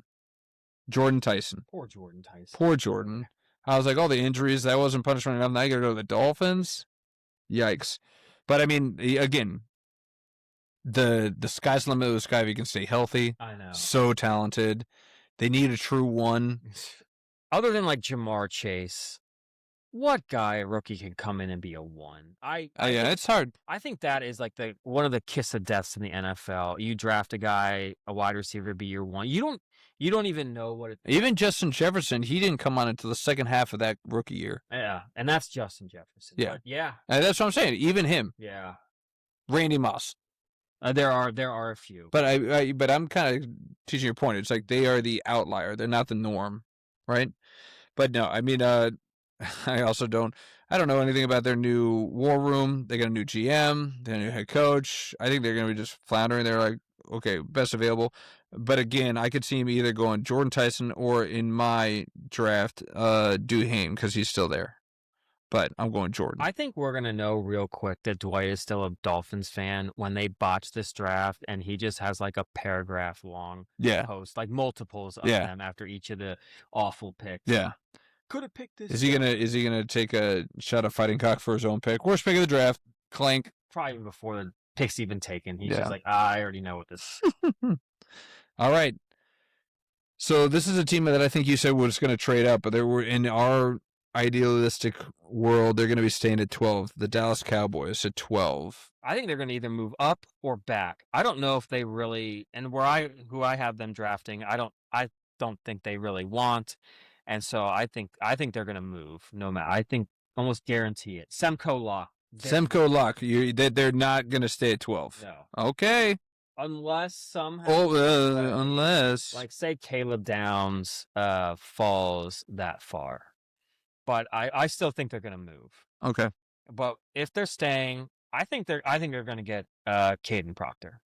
You think they're going to Proctor? Yeah. Okay. I think that Do they need help on the offensive line? Them they Cowboys? do. Okay. I think that's one of the well, that's the thing. I don't think anyone that they have need help with is necessarily super available. That's why they either want to go up Okay. and get somebody or just draft or fall back and maybe get a couple more picks because they don't need an offensive lineman. But that's where I think a lot of these picks where these guys are. You've got also the tackle from Utah in there. They don't really need. They don't need wide receivers. They don't really need a tight end, I think. So I just think where they're at, they'd rather trade back and accumulate some picks and get someone else. Yeah, they don't need wide receivers. No. They got your boy. You just let walk away. Pickens. He's a cancer, man. How long before he blows that wide receiver room up? Oh, it's the In second Dallas. for 2 games. He gets 3 targets and has like 2 catches in 2 straight. Especially after he had a monster season last year. He's like, you know what I can do. Exactly. You know what I can do. Yes, you're doing it right now. Being an that's incestuous prick. Incestuous? Yeah, I don't know. What do you know that I don't know? I don't know. He's I keep calling this guy Mansour Duhaime. It's Delane. I'm a freaking idiot. Can't read. Need my glasses. Well, I just kind of spoiled it. I got Dallas. I got Mansour falling this far. Okay. Their corners are garbage on Dallas. Their defense was horrendous. We watched it all year. All year, people just smoking them on defense. This guy, the number 1 corner, falls to him at 12. Mansour Delane out of LSU. Trayvon Diggs is obviously not the answer. They pay that guy a bunch of crap money, and he's just looking like god awful. Yeah. So I think they're going to try again. They're going to go with Mansour Delane at 12. If they don't, but I'm very much in the same boat as you, where I could see them trading up if they want to make a flashy pick, or trading down, because in this, like, what they really want, I'm sure, is another pass rusher. They don't see anybody they would want at that 12 spot of value. They're like, we could go down, we could get somebody, or maybe we go up and try. Maybe they go up to 3 to try and get David Bailey or Reese, whoever kind of is left over there too. But outside of that, yeah, I don't know. Or to your point, if they trade him and get Jeremiah Love, they really just kind of blow the doors off. But I'm going to go with Mansour at 12. Okay.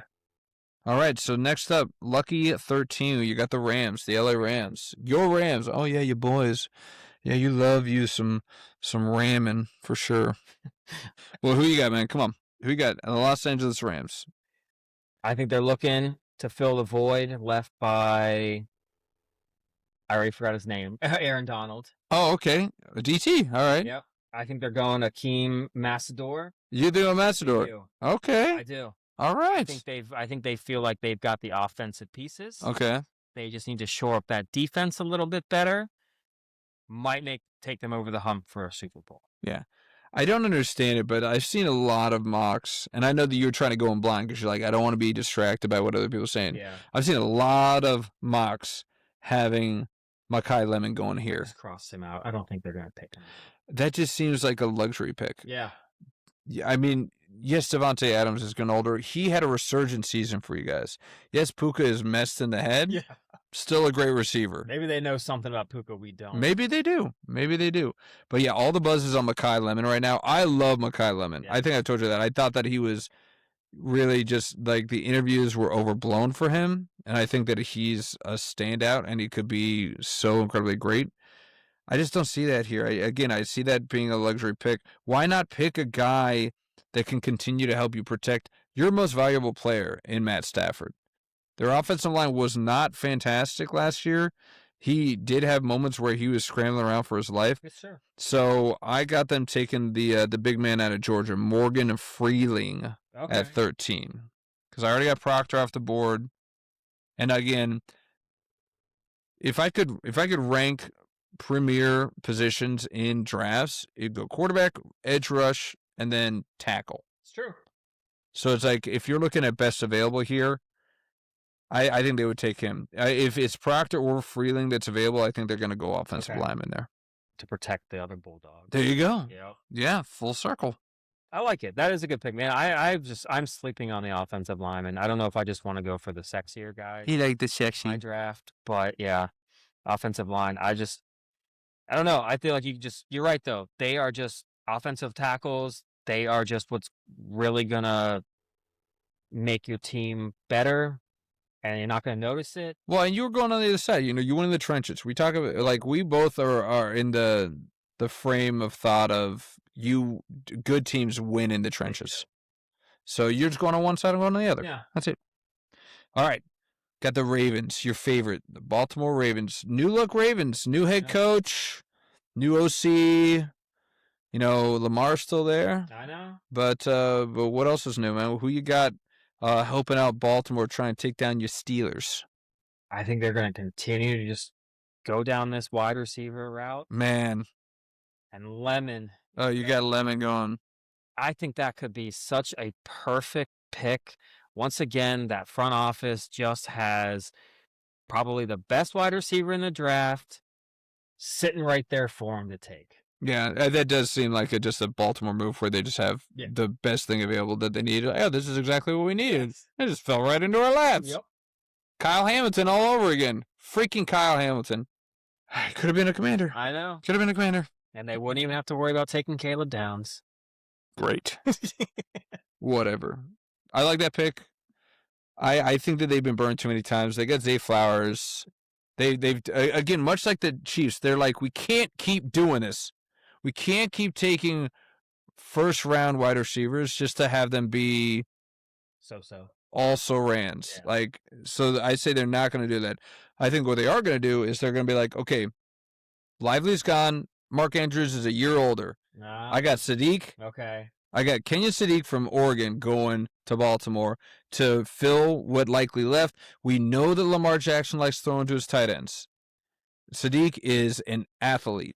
You can line him up all over the field, and he's a weapon. He's a wide receiver, not light, wide receiver heavy, if you will. Yes. So I see them stealing this because I think that Tampa Bay would have loved to have Sadiq, but I think that I got Baltimore taking Kenyon Sadiq at 14. Since you had Lemon gone, Sadiq is the pick for the Ravens. But I think with Lemon, I didn't have Lemon gone. I said I thought that the Rams might take Lemon. Oh. But I had him taking Freeling. Oh, okay. So Makai's still on my board. Oh, he is, okay. But I got Sadiq. Okay. Because again, I just because I Baltimore, I can't see them. We did this again. It's like we've got 2 number 1 wide receivers on our team. I mean, if you want to count Hopkins, he was a 1 a long time ago. Like, we can't keep going down this road, man. So I think they're gonna get it right. Oh my God. So I think they go Sadiq here at 14. All right, and then this is our last pick before we jump to 21. 15, the Tampa Bay Bucks. Your boy. You segued it to me. I did. Sadiq. Yeah. Kenyon Sadiq. It's a perfect fit. You kind of got me thinking that the Ravens might want to take Sadiq as well. I actually think he's a little. I mean, he's a wide receiver. He's not a tight end. Yeah. I just can see him years down the. He's just going to line up as a wide receiver at some point. Yeah, probably. And he's like a Colston, Marquise Colston. Yeah. Comes in the league as a tight end and just goes like, you know what, I'm a receiver. I would have expected more. Maybe it's. I was thinking about that because I said that before. I was like, maybe the offense, they just didn't want to continuously go there. They spread it out more. They had a different offensive approach. That could be part of it. I don't know. He just didn't impress me as much as everyone. I mean, he's a workout warrior. He's Vernon Davis, maybe, at the peak. Yeah. And he was good. He was really good for a few years. But then you always wanted more from Vernon Davis, I think. Yeah. Yeah. Again, combine freak. Just blew the doors off. And you just thought he was going to be, the Gronkowski or something along those ilk, or Tony Gonzalez, I guess, at that time. And he just never kind of, showed up there. All right. Well, I got Sadiq gone, and luckily for them, we're just flip-flopping these. They lost Mike Evans. Chris Godwin is 30 with a ton of injuries. They got Egbuka, but how am I pronouncing? I'm pronouncing his name. Egbuka. Egbuka. Yeah. Igbokwe. But he tailed off at the end of that season, man. And I think people just kind of figured it out. Godwin and Igbokwe kind of remind me of the same guy. They're kind of like a slot guy. They like to kind of cut in. They need a guy on the outside.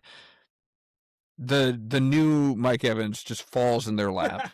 Yeah, he and does. Makai Lemon. Yeah. Makai Lemon takes that Mike Evans like third down goal line guy, the monster, and he slides right in for Tampa Bay.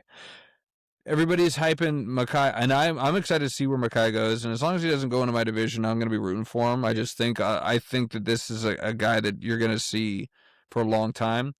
And these last three teams, I think I could reasonably see all of them taking. Because again, I'm hearing the buzz of the Rams like him. It makes sense for me, with the Ravens. Even though if I was Ozzie Newsome, I was like, we can't do this again. We can't do it. You're right. And then Tampa Bay, again, we lost Mike Evans. Lemon's there. Let's just freaking take him. He's just perfect fit. Yeah. So that's why I got them taking Makai Lemon at 15. All right. How you feeling? Are you feeling good on your 15? I am. You've got me thinking on a few different things. I think the big one is maybe my Commanders pick. I don't know. I just didn't see Caleb Downs in there anywhere, really, and I don't know about it. Yeah. I know. It's like he was like the man lost, right? It's like because he could go so many places, and then all of a sudden you blink and you're like, oh, he said, because at that same point, I had him sliding until I, at the last second, decided I'm going to put him with KC because he's that talented, and KC is one of those organizations where they're like, we're taking best available.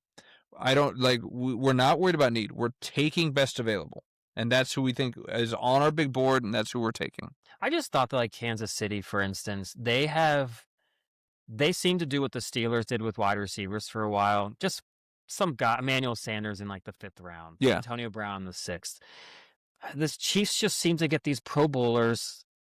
What did they? They won a Super Bowl with like a 6th and a 7th rounder in the secondary. Yeah. So it was a part of me that was like, I think maybe they've got an eye on some guy in the 4th, 5th, or whatever round, and they're like, we've made it work.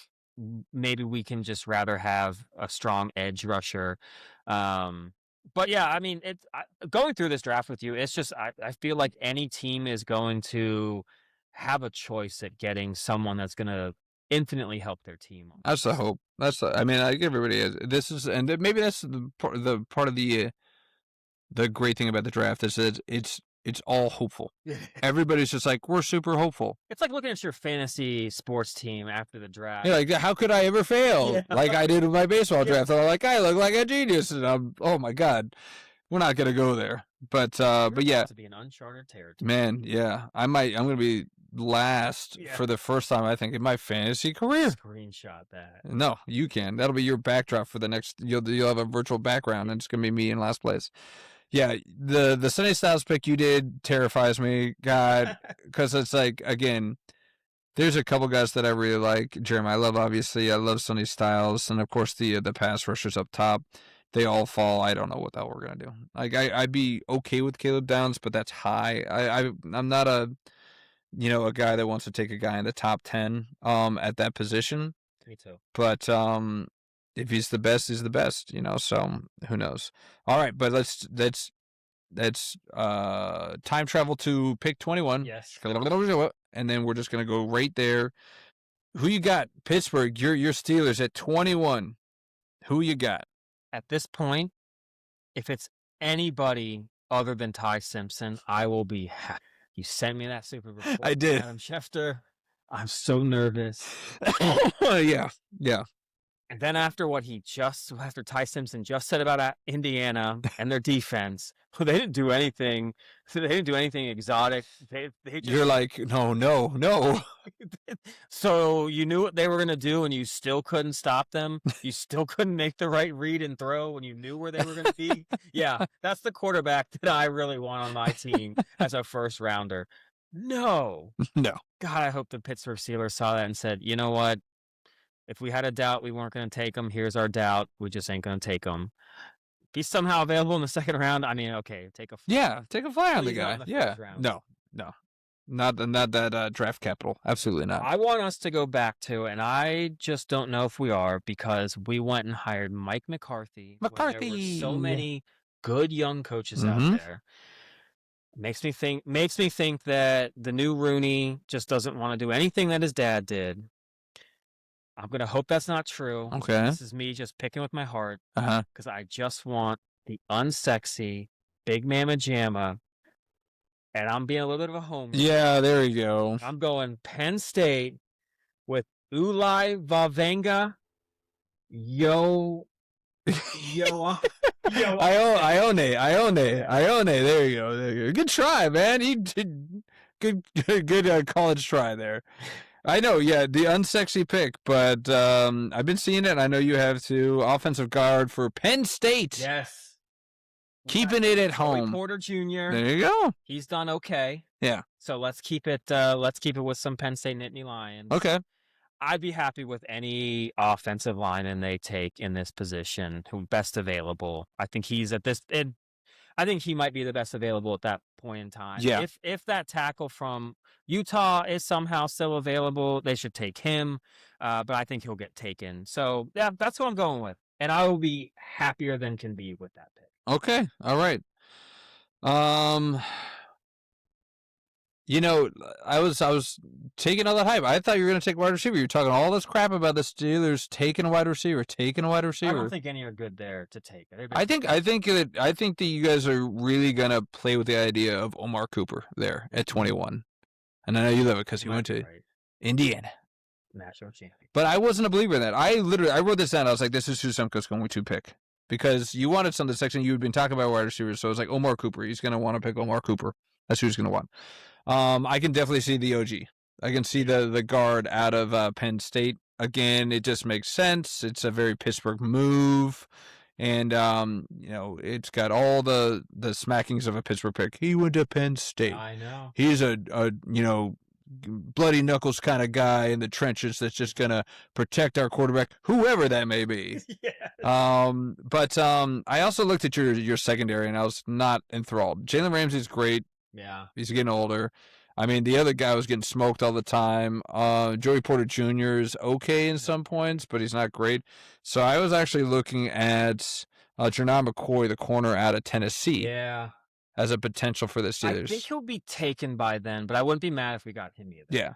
So I'm going to go just because I was waffling between Jerron and your boy Ione. Yeah. But you picked Ione, so I'll bob when you weave, and I'm gonna say Jerron McCoy goes to your Steelers at 21.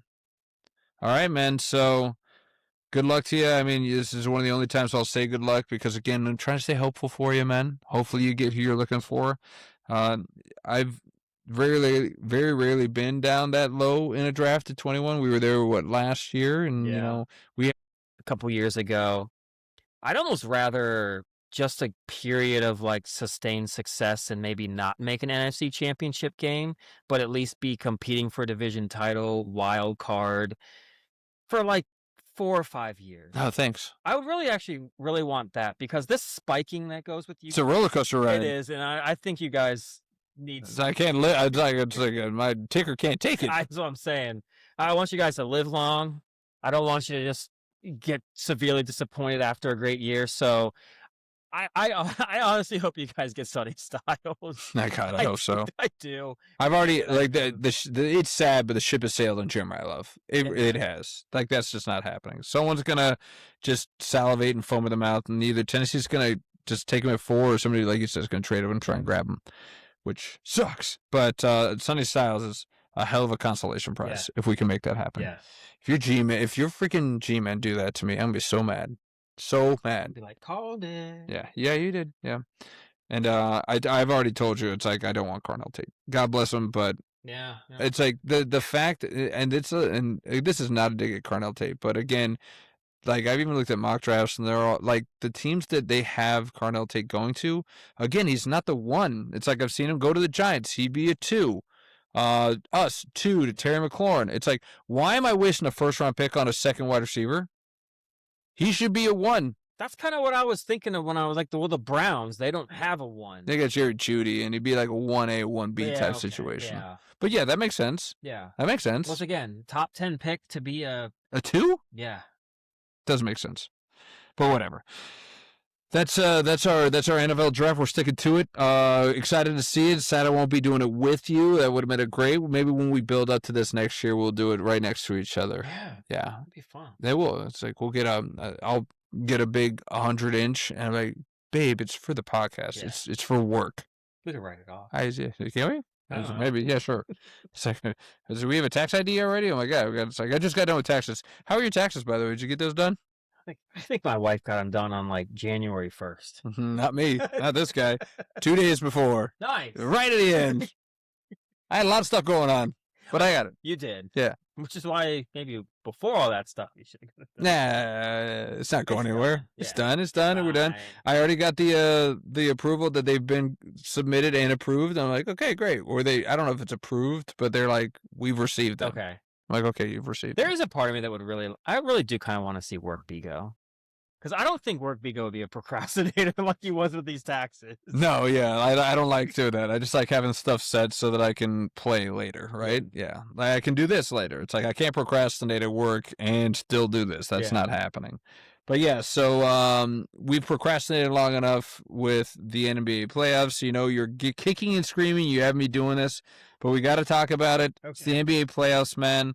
There's a couple highlights that I think you want to talk about. We will talk about who we think's gonna win each round all the way up to the finals, and we're gonna pick our winners, aren't we? We're gonna do it fast. We spent like an hour and 30 minutes on the draft. We're gonna spend like 10 minutes on this. Yes. It's not going to take long. No, we'll go fast. But so we want to have it on the record so that when we botch everything, you can come back and let us know what we missed. Yes. Or if I just stumble into having everything right, maybe I need to go into the NBA. That would be awesome. You know, my favorite betting, there's Dwight's got Dwightonomics at Vegas. Yeah. I got Bigonomics when it comes to sports betting for basketball. I'll tell you about it later. We don't have time for it now. Okay. Maybe on another one. Will Billy knows all about Bigonomics, and he's piggybacked off of it a little bit too. Made a little money. But so the playing games are done. We've already half of the games have already gone through the first game of the series. So we're not technically getting right in, but I don't think it makes that much of a difference. I don't think one game down is really going to change our picks. Bit of a change of a guard though. You've got Miami out. You've got Golden State out. Yeah. You've got the Clippers out. Like, you got a lot of teams that a lot of people were thinking were going to, go deep in the playoffs that aren't. One of which, the Warriors, is just like, they just can't get back on top of that mountain, man. Yeah. So I got to ask you, man, is this it? Is this it for Steph, and is this it for Draymond? Is this the end of that version of that dynasty? Even Steve Kerr, like, he's talked about, am I going to be sticking around? It's like, I don't know. It's like, these jobs are not forever. Yeah. So I think as much as it pains me, I think it's just probably time to start anew. Steve Kerr, you've lasted longer than probably 98% of coaches do on a team. The success you've had, it's just, you're going to need a new team, a new message. It's just Draymond and Steph are not going to be able to carry the torch. Steph could honestly go to another team and probably help them win a championship. Yeah, absolutely. So I don't know if he'd do that. He might just stick it out and do like Kobe Bryant. I don't know if he wants to leave. I would love to see him and Clay play again. Those are probably two of my favorite players to watch play together. So there's just like, that's like a pipe dream. Yeah. I think it's over for them. Draymond just needs to go. Maybe they can do something with Kerr and Steph, but it was one heck of a run. Drafting those guys, Klay Thompson. They got Kevin Durant. They didn't really need Kevin Durant. He was the icing. Yeah. Icing. But they were just able to get Andre Iguodala. Yeah. Locking down LeBron. Man, yeah. His he'll always be the glue. We talk about glue guys. Yeah. I mean, he's the epitome of that for that team. And you have to have guys like that. I mean, the Bulls had Ron Harper. Yeah. Robert Horry was there for the Lakers. Every team needs that guy. But I know you love all the hate that Ron Harper has for LeBron. I know you love that so much. Of course, as he should. As most of these older guys do too. Yeah. Which I love that. But yeah, so the end of Steph and Draymond, but it's not all sour on a sour note. Before we actually get into our picks, man, there is another. reason for hope with the NBA, right? Yeah. I mean, this was the most watched regular season in the last 24 years. 170 million people tuned in for this season of the NBA's regular season. I was not one of them. I was not one of those 170. But maybe it gives me hope. I was like, all right, maybe something's changed. Do you have any reason why you could see that kind of coming back into the fold? Part of it I wanted to say was there's just more places you can watch it. Okay. It was easier to watch. Yeah. There is a part of me too, though, that I think, look, I don't know if it's a huge coincidence that 24 years, that's about as long as LeBron's really been in the league. I just think the constant LeBron focus on everything. I think Victor Wembanyama and the Spurs, it's something different to Yeah. watch. Shy and the Oklahoma City Thunder. Cade Cunningham in Yeah. Detroit. Detroit. I One watched their seed sport. Detroit. Yeah. No Cade for it. But watching his team, watching those teams with these newer stars actually staying on a team and playing, I think it's attracting. I think the young fan base still likes all that goes on. It's a good mix because you still have the attitudes of your Durants and your Westbrooks and LeBron. But I think you're getting some of the older generation is kind of coming back because it's actually these guys are playing for the team. They're playing a little bit better basketball. Jokic is fun to watch. Yep. So I think it's a good mix for the NBA, and it's a good transition for them because it's going to start being more about the basketball and not as much the personalities. And I think it's going to get everybody kind of involved. Personally, I think it's because we're starting to see, again, the death of the super teams, right? That too. Like, when, LeBron went to Miami, and then there were other formulations of that. You had the disaster of the Brooklyn Yeah. Durant Brooklyn team, or even the Durant Suns team. Yes. It finally got back to, and the other thing is that there's so much disparity right now. It's like, yeah, OKC is a probably the favorite to win the whole thing again. But you got other like up and comers. You got Detroit as a 1 seed. They're a 1 seed. Yeah. They were a bottom feeder 2 years ago. Yeah. You got San Antonio 2 seed. You got Wembanyama, a new superstar in the league. You've got and even the old guard. You got LA playing Houston. You got LeBron playing Kevin Durant. That is cool to That's see. a cool thing to see, right? And then you see a Cleveland team surviving and thriving without LeBron. I like seeing that. And then some of the big markets, again, they're still going to drive stuff. So you got Boston and New York in it as a 2 and a 3. So, but there's a lot of disparity, right? Even though you might have people favorites, it's like even 5 years ago, like a LeBron-led team, you're like, this team's making it to the finals. It was the Like we Warriors. talked about, the Warriors against the Cavs or the Warriors against the Heat. We were like, why are we even playing this regular season? We know this is going to be the outcome. Yep. So what's the point in watching? That with load management, so the 65-game rule, maybe it's starting to kind of kick back in. Hey, I'm going to watch because my favorite player, one of the best athletes, is actually going to be playing in the game now. Yep. So hopefully this is a thing to come. Maybe I'll eventually come back. It'll probably be an action. I'll just be flipping through. Like, oh, look, there's an NBA. I'll just sit around for a little bit. But so, I mean, good things to come, changing the guard, right? The demise of your Warriors, if that's the case, that might be better for basketball. I think it is. Sometimes it is good to have a polarizing team like that because you either love them or hate them, and they're great for talking about.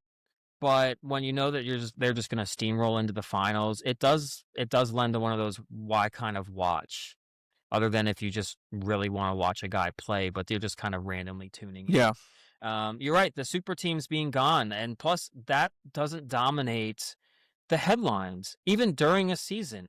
Where's Kevin Durant going to go? Where's LeBron James going to go? It's so nice knowing that all these superstars are staying on their team next year. Yeah. It's more, what do they need to do either themselves to get over a hump, or who do they need to bring in to help? That's not going to be a superstar. It's going to be someone in the draft. It's going to be a free agent to help actually see a team rise up and kind of like do the Detroit Pistons a little bit. Actually go through some adversity or go through some growing pains. And even the Orlando Magic right now, I mean, they've got a few guys drafted. They're on the up and up. Yeah. Fun to watch. The Charlotte Hornets are a fun team to watch. Yeah, Charlotte Hornets, man. And those guys aren't going to go anywhere. Like, they're just not going to all leave at the end of this season. and do what always happened as well. That was the other thing was you'd have a team that have a couple superstars, they would just demand a trade to leave and leave that team with nothing. So that ain't happening anymore. Yeah, yeah. Changing the guard, hopefully. Yeah. We'll see. All right, but let's get into the NBA playoffs. Let's start picking some matchups. So we'll start with the Eastern, then go Western, and we'll go right to left, if you will. Let's do it. So you mentioned it at the top of this conversation. Detroit's a 1 seed, but they're doing it without Cade. So you got Detroit and Orlando. Again, all things fair. Orlando has won the first game of the series, 112 to 101. Who you got coming out of this? Detroit did hang on to the 1 seed, so they're still not a bad team. I think they're gonna fight and claw to get through, but it might be 6 or 7. Okay. But they will get through. All right. On the other, it's without Cade, without your superstar, and Orlando's got a good team.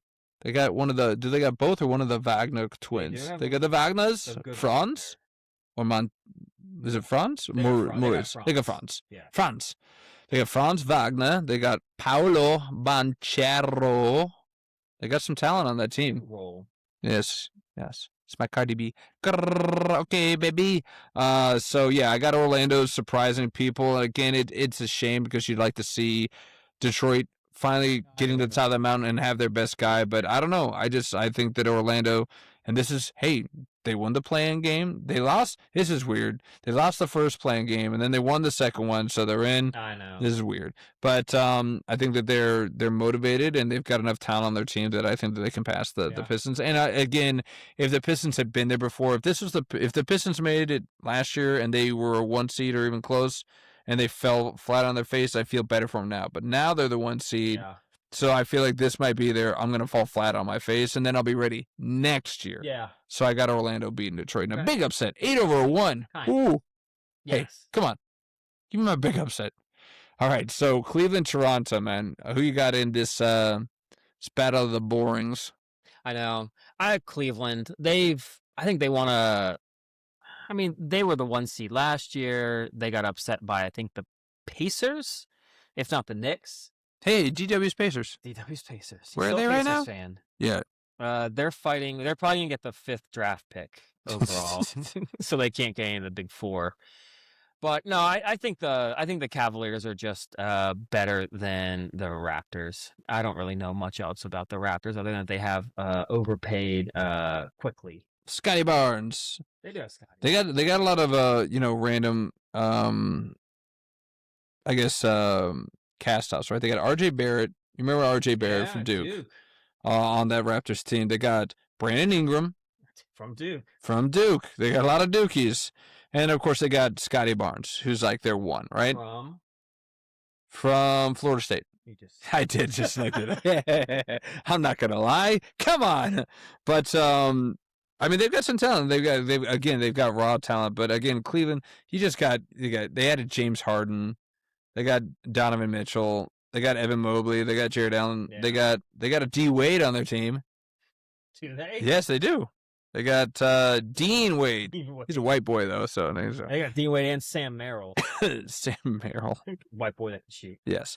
So I think that the James Harden implosion won't happen in the first round. Agreed. It will happen, just not in the first round. Right. So I got Cleveland beating Toronto on that one too. All right, how about New York and Atlanta? New York they're just a better team. Brunson's just going to get a bunch of calls in the playoffs, and Karl Anthony Towns. Those two are better. That's enough. That's a dynamic duo that they have right there. But don't sleep on what is it? Anunoby? Yeah, OG. Yeah. And Josh Hart. Josh Hart's the glue guy, man. He's just going to get it done. He's like your 10 triple-double type guy. I mean, good on the Hawks. They're doing it with CJ McCollum, a Wizards cast-off. Who, I mean, I'm just happy that he found somewhere else to play in the playoffs. But yeah, I mean, there's nothing about that Hawks team that screams deep in the playoffs. Yeah. So, and Knicks got close last year. They did. So yeah, Knicks are good on this. Knicks are a good team. Yeah. All right, and then you got Boston, from Boston to another super annoying city, Philadelphia. Yeah. The Battle of the Annoyings. Philly's just a dumpster fire. It is. Boston, I mean, they won by like 50 today. Yeah, 120 or 30, 123 to 91. Let's give Philly a little bit of credit. They kept it within the 50 Nice. bucket. Well done. Yeah. I don't think they're gonna have Embiid pass P. I don't think he played today. I don't know what his deal is. Podcast, please. So they're done. It's a sweep, easy. If they get it within 10 points in any game, no, they probably will. It's the NBA. Max, you'll go for 40 or something. You know, I this version of the Philadelphia 76ers, I feel like it's always gonna be like a what if Kawhi Leonard didn't hit that corner three You're right. to I know. beat them? What if? Would they have gone all the way? Would they have gone all the way and won the whole thing? Because that's what the Raptors did. That's what the Raptors did. I don't know. That's going to be their... Like, Embiid's going to have that in his head. Because he was the one who was guarding Kawhi on that shot. You remember that? That's one of the craziest shots. It was. You know it's crazy because Kawhi, for once, actually showed emotion. I know. He was, yeah! So I was like, oh my God, is that the same guy? Holy cow. But yeah, no, Philadelphia is a shell of that team. And they're just broken. They just seem broken. Yeah. They don't know how to fix it. And it's a shame because they had all the talent in the world. And like from the Markelle Fultz debauchery in that pick to bringing in these guys and getting rid of, like, Tobias Harris was a great pickup. Yeah. They did nothing with it. Nope. And yeah, I just don't think they know what to do. And then sometimes you got to look at the superstars and be like, okay, Embiid, you're just not doing it. Like, he can't stay healthy. You grab Ben Simmons, and he obviously he had issues when he was even in Australia. Yeah. So you shouldn't be shocked with where his career's gone. So yeah, I think they were the creators of the straight tank. And part of me is glad that trust the process, right? Yeah. Part of me is glad that it just didn't come to fruition. Because you don't like the tank. I don't like the tank. You're not a tanker. All right. So let's move quickly to the next round. So I think you said you got Detroit hanging on against Cleveland. So who you got in Detroit, Cleveland? And now that we've gone over the teams, let's just go winners real quick. Cleveland, baby. You got Cleveland over Detroit. Pistons just can't do it. All right. And then in New York and Boston, who you got? I think it's going to be a really good series. This should be. Yeah, this is actually one I really do want to watch. They've played the last few seasons, I think almost every playoff, and they've been good. But Boston's on a roll, man. Mm-hmm. They're a freight train right now. They were doing well without Tatum, and now Tatum has come in, and he has just kind of. I'm happy to see it because he's playing kind of like a European. He's just, this team is doing something. I don't want to take over like I usually would. I don't really want to get in the way. I'm just here to play with these guys. I'm just supporting. He's supporting. Yeah, I'm just a supporter. I'm all for that. All right. So you got Boston. All right. So then the next step, you got Cleveland and Boston. Who you got winning that Eastern bid? It's just like when Boston, I think, won their lone championship, everyone sits there and says they had the easiest path.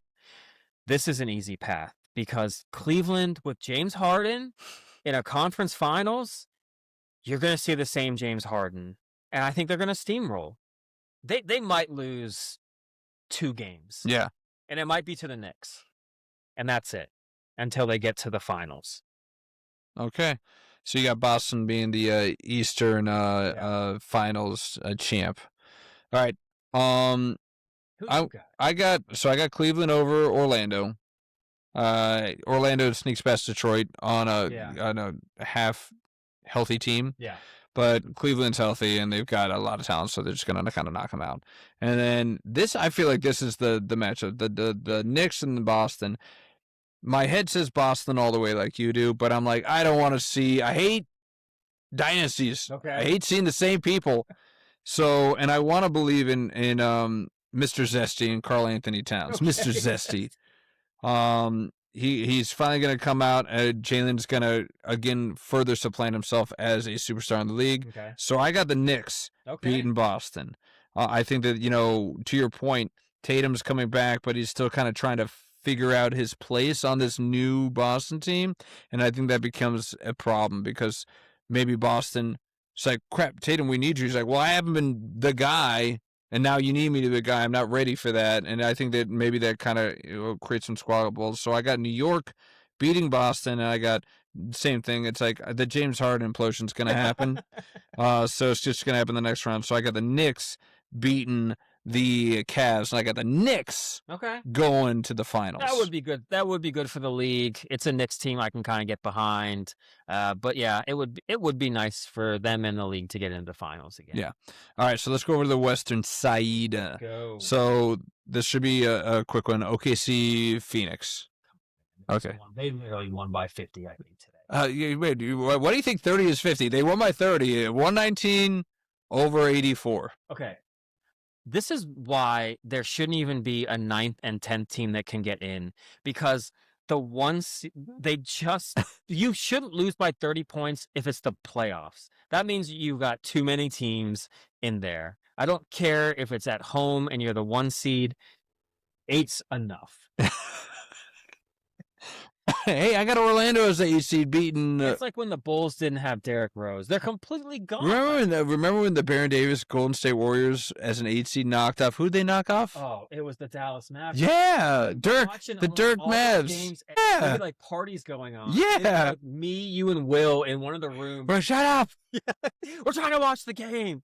Because it was just unbelievable. I mean, Monta Ellis was throwing like half the buses that were going in.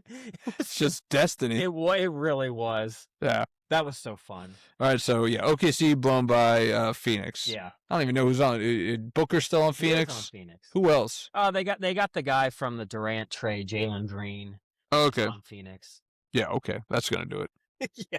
All right. Now here's a good one. You got the LeBron Lakers and the Durant Rockets. Well, Durant didn't play in the first game. Yes, he did not, and they lost by 10. They did, and I think that is the difference. I think Durant's going to come back. No Luka. I don't think he's going to come back for this series. The Lakers, if they get by, they could be scary if Luka comes back, but I think Durant and the Rockets win. Okay. Please, Durant and the Rockets. Please. All right. How about Denver, Minnesota? You got 2 potential MVPs, or like perennial MVPs right now in Jokic and Michael Jordan's illegitimate son. I know, right? Not really, but Ant Edwards. These guys always play in the playoffs. Yeah, they do. It's great basketball. It is. If I didn't love Jokic and Murray as much as I do, I'd probably want to see like the T-Wolves make it. But I can't go against my guy, man. I'm a Jokic guy, and there's a part of me that Anthony, he just got to keep it in his pants and stay off social media and play some basketball. But he's a good player. Yeah. But I think I don't think they're a good matchup either for the Nuggets. I think that's the Timberwolves problem. Okay. So I also like that we are kind of getting back into basketball, that a lot of it is kind of based on matchups, meaning that the different teams are kind of playing some different styles, and you really do got to try to make sure you find literally like the right matchup. And that's true. This is not good for the Timberwolves. Yeah, it's not a good matchup. All right, and then the upstart Spurs against them, surprising Portland Trailblazers. Danny V. Yes, I know. Another Wizards cast-off. Avdia freaking could have had a guy that's put up 45 and 5 every night. What the hell were we doing? A lot of people in Washington were like, this guy's got game. I just don't know what's going on. God, Walt Whitman, or whatever his first name was. Walt Whitman. Who's the coach? That's a poet. Walt Whitman. Walter White? That's that, oh, Captain, my captain. That's Walt Whitman. Randy Whitman. There you go. A little different. Didn't want to play Danny. And yeah, where is he now? Freaking probably in the ground with Walt. Jesus. All right, so the Spurs, Trailblazers. Did you give the Trailblazers any chance here? No, it's San Antonio. The Spurs are freaking good. Yeah. Man, I'm kind of lining you. The one that I'm waffling on is obviously the LA Houston. You got 2 over-the-hump vets that just know how to win games. The Luka piece, obviously, might be enough to motivate the Lakers. And again, I'm saying this from a 1,000-foot view in the sense of I'm not plugged in. I've seen the lineups, and Houston just seems like it has more around Kevin Durant than LeBron has. And, we've seen LeBron our whole adult lives play. And one thing that's been constant with this guy, he's not good in the last shot in these playoffs. He likes to give it to somebody else that is, and there's not somebody there right now. Austin Reeves, that's who you're gonna give it Yeah. to. Like he likes to distribute at the end, not take it himself. Yeah. KD's not afraid of that. He wants. Slim Reaper, baby. Yep. So I'm gonna take the Slim Reaper. OKC, that's a cakewalk. Denver, Minnesota, until it's done. I'm not gonna pick Minnesota over Denver. I'm just not. Yeah. And yeah, I mean, Portland's a good story, but I mean, you got a superstar in Wembanyama, and they've been playing fantastic. So I just got San Antonio kind of cruising. So okay, so you got OKC and Houston. Kevin Durant going back to OKC. Ooh, juicy. That's just not going to be enough. OKC is just too stinking good. Yeah, they're kind of they're hitting their groove. Got the first one under them, and they just seem like nothing's changed. Our lineup hasn't changed. We're the same team that was able to accomplish what we accomplished all regular season. I look at the box scores; they're cruising all throughout the regular season. Yeah. So what makes you think that they're not going to be able to do the same thing here? So in a 7-game series, you guys try to beat that team 4 times. I don't see it happening. I mean, I believe OKC had the best record in basketball. Did 18 losses. Yeah. So OKC over Houston. Slim Reaper falls down. Yeah. Stabbed by his own scythe. All right. How about Denver and San Antonio? This looks like a good matchup. Yes. Must watch. Changing the guard, maybe? See, now that's the thing. There's a part of me I really want to see, because San Antonio and OKC do not like each other. Yeah. Wembanyama, they want to take down OKC. They want that. They've been calling them out like all year. The games they've played all year have been really good. I don't know if I'm ready to sleep on the Nuggets yet. If the Nuggets are healthy, because it seems like Gordon or Murray goes down at some point. Yeah. I just don't know if San Antonio is quite ready yet. Like, this just might not be their year. But I really want to see San Antonio OKC. But I think I'm going to give it to Jokic, man. I think he's going to pull it out. Might be the last time he can do that against the Spurs. I'm going Jokic. You're going Yoke. You're going Yoke. All right. And then, so you got a rematch in OKC and Denver. They went to 7 last. They did. Jokic. You were on the Jokic train. Toot toot. Let's go. Got Denver. Okay. All right. Yeah, I don't think Houston's got a chance against OKC. It's a good effort, but they're just too in tune. Yeah. Shai's just incredible. He's got a great team behind him. So I see OKC beating Houston. Denver, San Antonio. This one gives me pause because are we ready for the changing of the guard? We talked about this, right? Do we have them, passing it off and Jokic finding it's like we got another Euro that's better than me? Mm-hmm. I can't get around this guy. I literally can't get around this guy. But much like you, it's like I am like maybe in my old age, I'm picking a seasoned vet over uber talent youngin. So I got Denver winning that. So we're matched up there, OKC and Denver. This is where we'll split. I see this being the OKC start of the dynasty, which is a shame to see, and so I at least have to get them past into the West or into the finals. So I got OKC beating Denver in the rematch again, and I think that it doesn't go 7. I think they do it in 5 and really just punch them in the mouth and really establish that, like, no, we're the cream of the crop. Like, Denver's had their moment. Yeah. That moment is over. We are now establishing ourselves as the great Western superpower. I mean, they could feel like they let it get away and go to 7 last year, which they kind of did, I think, because I think they won a couple games by blowouts against Denver. Yeah. And then kind of lost some close ones. You could be right about that. Yeah. All right, so let's go into the finals. You got Denver and you got Boston.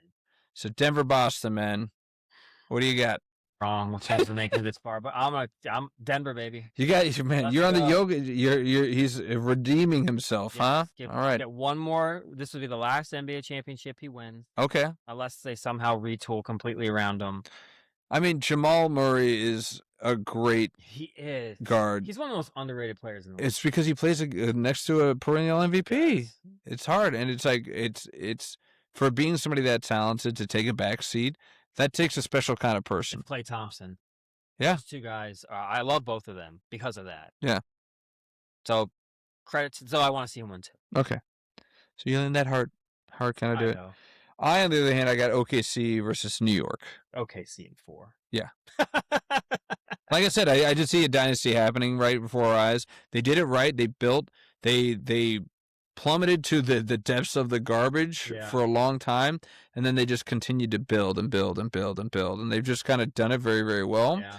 And maybe I'm idealistic because we've got a lot of people on the Wizards staff now that came from OKC, so I want to see them do well, so I can see if we can replicate that in Washington. So I'm going OKC. Maybe not in 4. I'll give the Knicks 1 game at home. Okay. With Spike Lee watching on and Sam Jackson and Capital One right there with him, Jennifer Garner. But yeah, so I got OKC winning the whole thing. Nice. Yeah. See Bigo B-ball. See if I've got any kind of legs with this type of stuff. Wow. If I get all these right. Wow. He took the defending champion and the team with the best record in the league to win it all. Wow. Hey, sometimes you got to go chalk. No, we learned that in the freaking brackets. OKC is sometimes you got to go so chalk. stinking good. Yeah. And I want, I want to have some parity and all that stuff, but I mean, I just can't. Yeah. Maybe that's because I'm a layman's when it comes to basketball, but we'll see.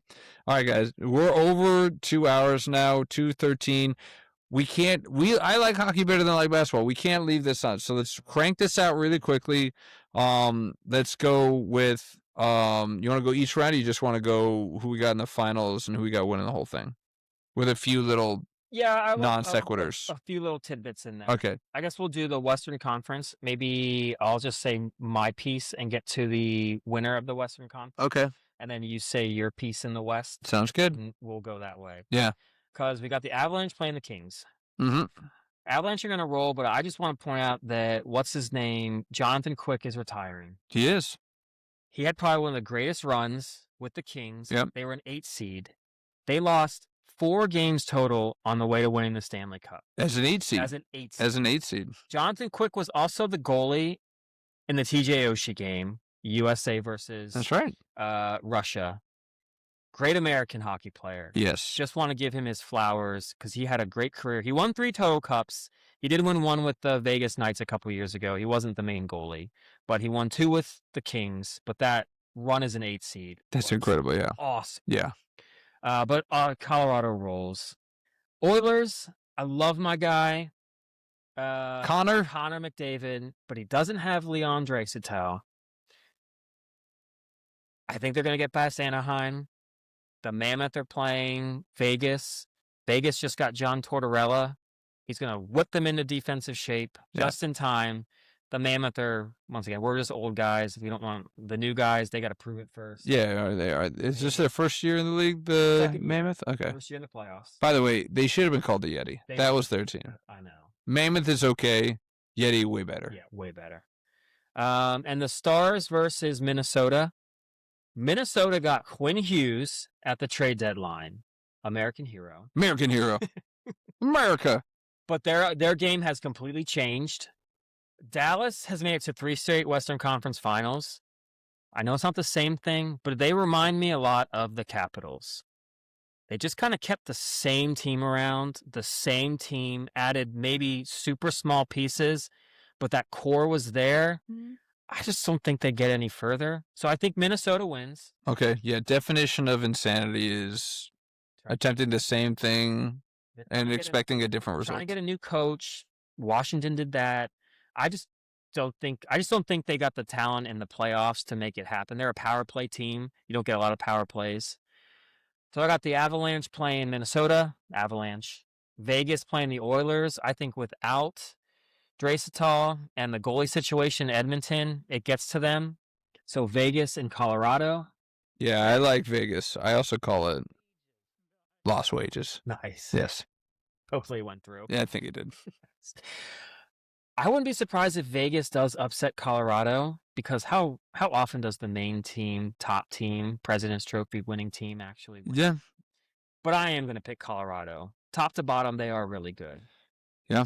So I got Colorado in the West. Okay. A lot of similarities here. Colorado, for all the stuff that you mentioned, Nathan McKinnon, outside of Connor McDavid, probably one of the best players in the world right now. He's got a lot of talent around him on that offensive side. Defense can even score on the power play. And they've got a tandem of goalies, even though one of them failed me in the fantasy hockey playoffs. But in Wedgwood and Blackwood, they got 2 Woods on their team. Yeah, man. Yeah, it's like Colorado got Wood. Yeah, they got plenty.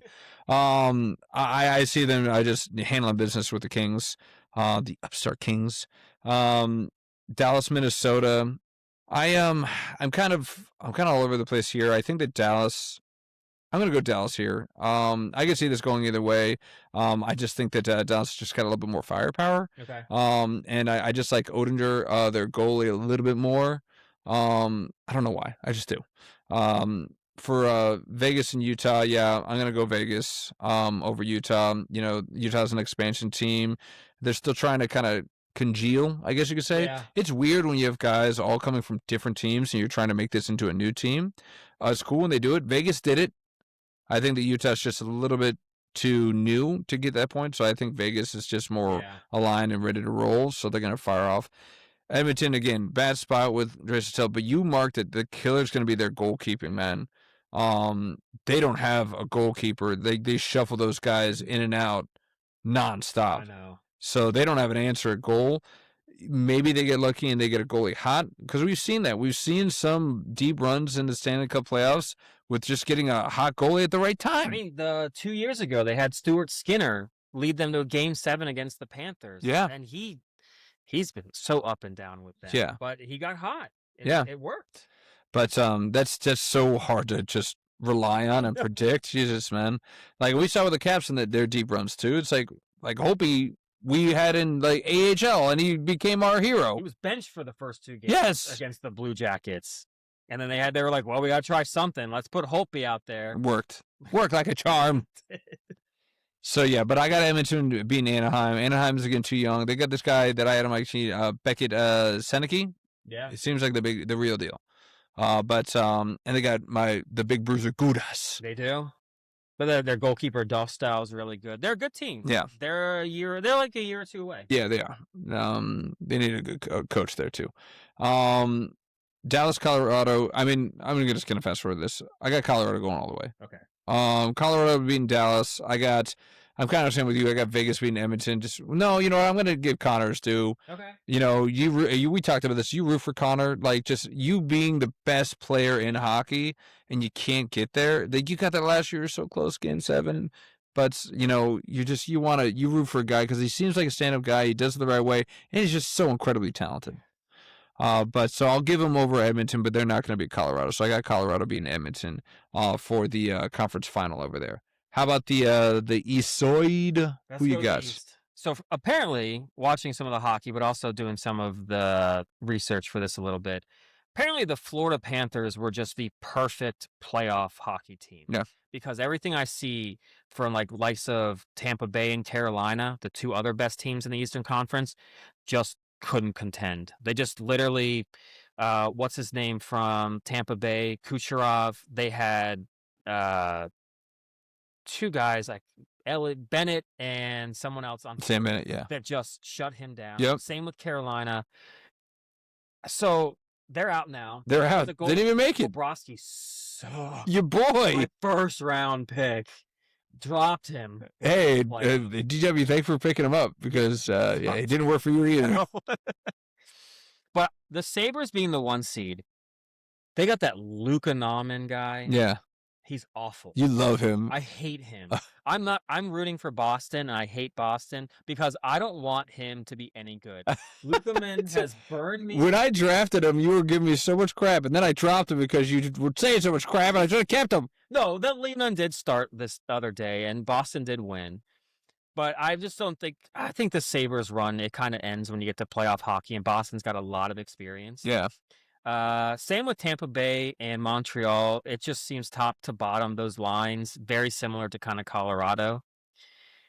Here's my big upset. Ooh.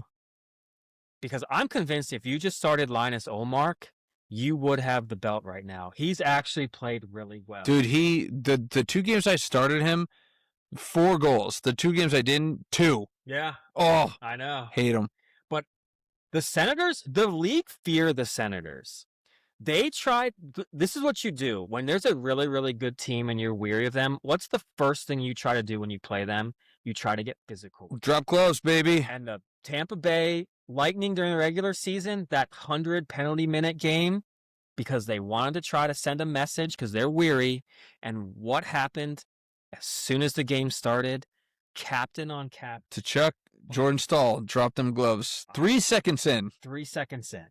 I think Olmark, he's going to be the big X factor. If he played, I mean, look, he gave up 2 goals. That's it. They need to score. I think they upset the. Wow, that's a big upset, man. I think they've got the talent to do it. That is a big upset. Penguins, Flyers. I love my Penguins. They can't play defense with a lick. Flyers are going to win. So I got Boston playing Tampa. Yep. That's going to be a good matchup. Old school. I got Tampa. Top to bottom. They're better offensively in every line. Senators and the Flyers. Let's go Senators. Yeah, man, you go. You're all on board on the auto. Okay. Yep. And then Senators, Lightning, the Ning. Avalanche in the final. Ooh, okay. All right, man. So let's see here. Yeah, again, Buffalo seems like a faulty one. Yeah. They just do. Like, I don't know. Like, it just doesn't seem right. And again, this might just be us being old fogies. They already took one against Boston. They're up on the series 1-0 right now. But wait, did Buffalo come back and win? Yeah. Oh, they did. Yeah, they won 3-4 or 4-3. Oh man, okay. So so they came back to win. I still don't think it's gonna last. I think that Boston's just gonna do it. Yeah. I don't know why. Maybe this is just because we've seen Boston be so successful for so long that we're just like, it's Boston. It's the Bruins. They do hockey. So they look like a scary team, and they've got some really strong like skaters on that team. So I got Tampa Bay just taking that punch to the face and just bouncing back. They probably win the next 3. So I got Tampa Bay winning over Montreal. I'm not as bullish, and I have to Chuck on my team. I had Omar on my team. Not bullish on the Senators. I don't know where this is coming from. I got Carolina cruising through this. Okay. I think that the fight was a desperation move by Ottawa. They're like, we need something to kind of tilt in our favor. Okay. But I don't know if it was enough. I think Carolina is their 2 season. They're too good. They've been good for 2, 3, 4 years now. And I think they're a little bitter about how they fell to the Panthers last year. Okay. So I think that they're motivated. I think they're going to just roll past Ottawa. And then, Philly and Pittsburgh, again, two, I mean, that whole state can just go up in flames for all I care. But I can't pick the Penguins. So, yeah, I'm going to pick the Flyers. Yeah. The Boston, Tampa Bay, I'm not bullish on Boston after that upset on Buffalo. I got Tampa Bay winning that one. Okay. Carolina, I think, super strong, too, so I got them crushing whoever comes out of that one in Philly. Okay. And I got Carolina beating Tampa Bay, but I think that's going to be a good series. Yeah, it would be. Huge series. If that happens, that would be. But I got Carolina. So I got Carolina, Colorado, Killer Seas in the Stanley Cup Finals. Vasilevsky's the better goalie. I don't know if having 2 goalies. Sometimes having 2 goalies means you don't have one. Yeah, it's true. So with that, Vasilevsky, Tampa, let's go. John Cooper, he's a brilliant mind. Okay. He's going to get some revenge, losing to Team USA. Okay. He's going to get a Stanley Cup to at least ease some of that. Yeah, to lick them wounds. Yeah. All right.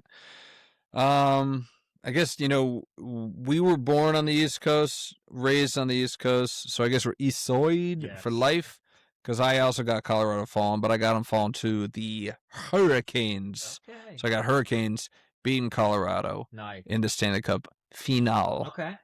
So, yeah, there you go. There you have it. Fade who you want. Yeah. Follow who you want. Or just ignore us completely.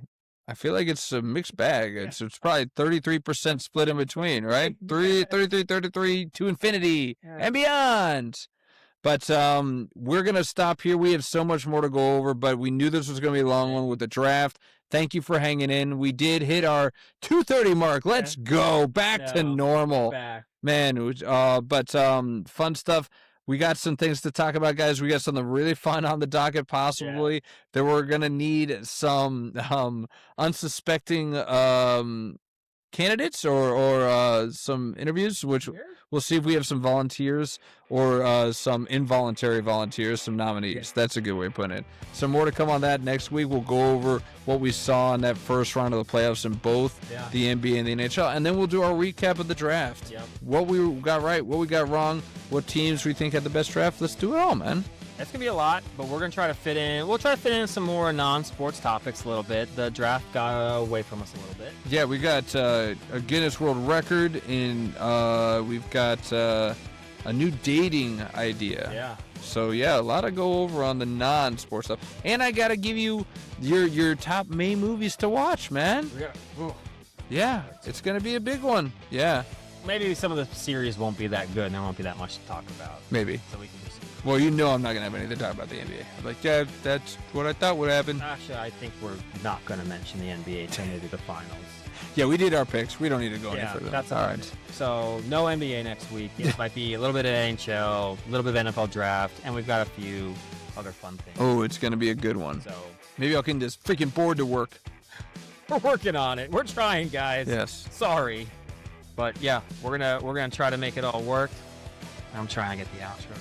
But you don't have to, man, because you know we're we've got so much to kind of go over, guys, and we're gonna kind of we haven't even talked about AI Jesus, not to be confused with Karate Jesus. Imagine that, Semko, Karate Jesus. I can't believe I'm more brilliant. Yeah, genius. But that's another episode of Undrafted and Overconfident. Thanks for hanging with us, the two friends who've been arguing about sports for 20 years and still can't agree on anything. Hit the follow button, drop a rating, and follow us at Instagram at Undrafted and Overconfident. And we'll see you next week. Different takes, same nonsense. Peace.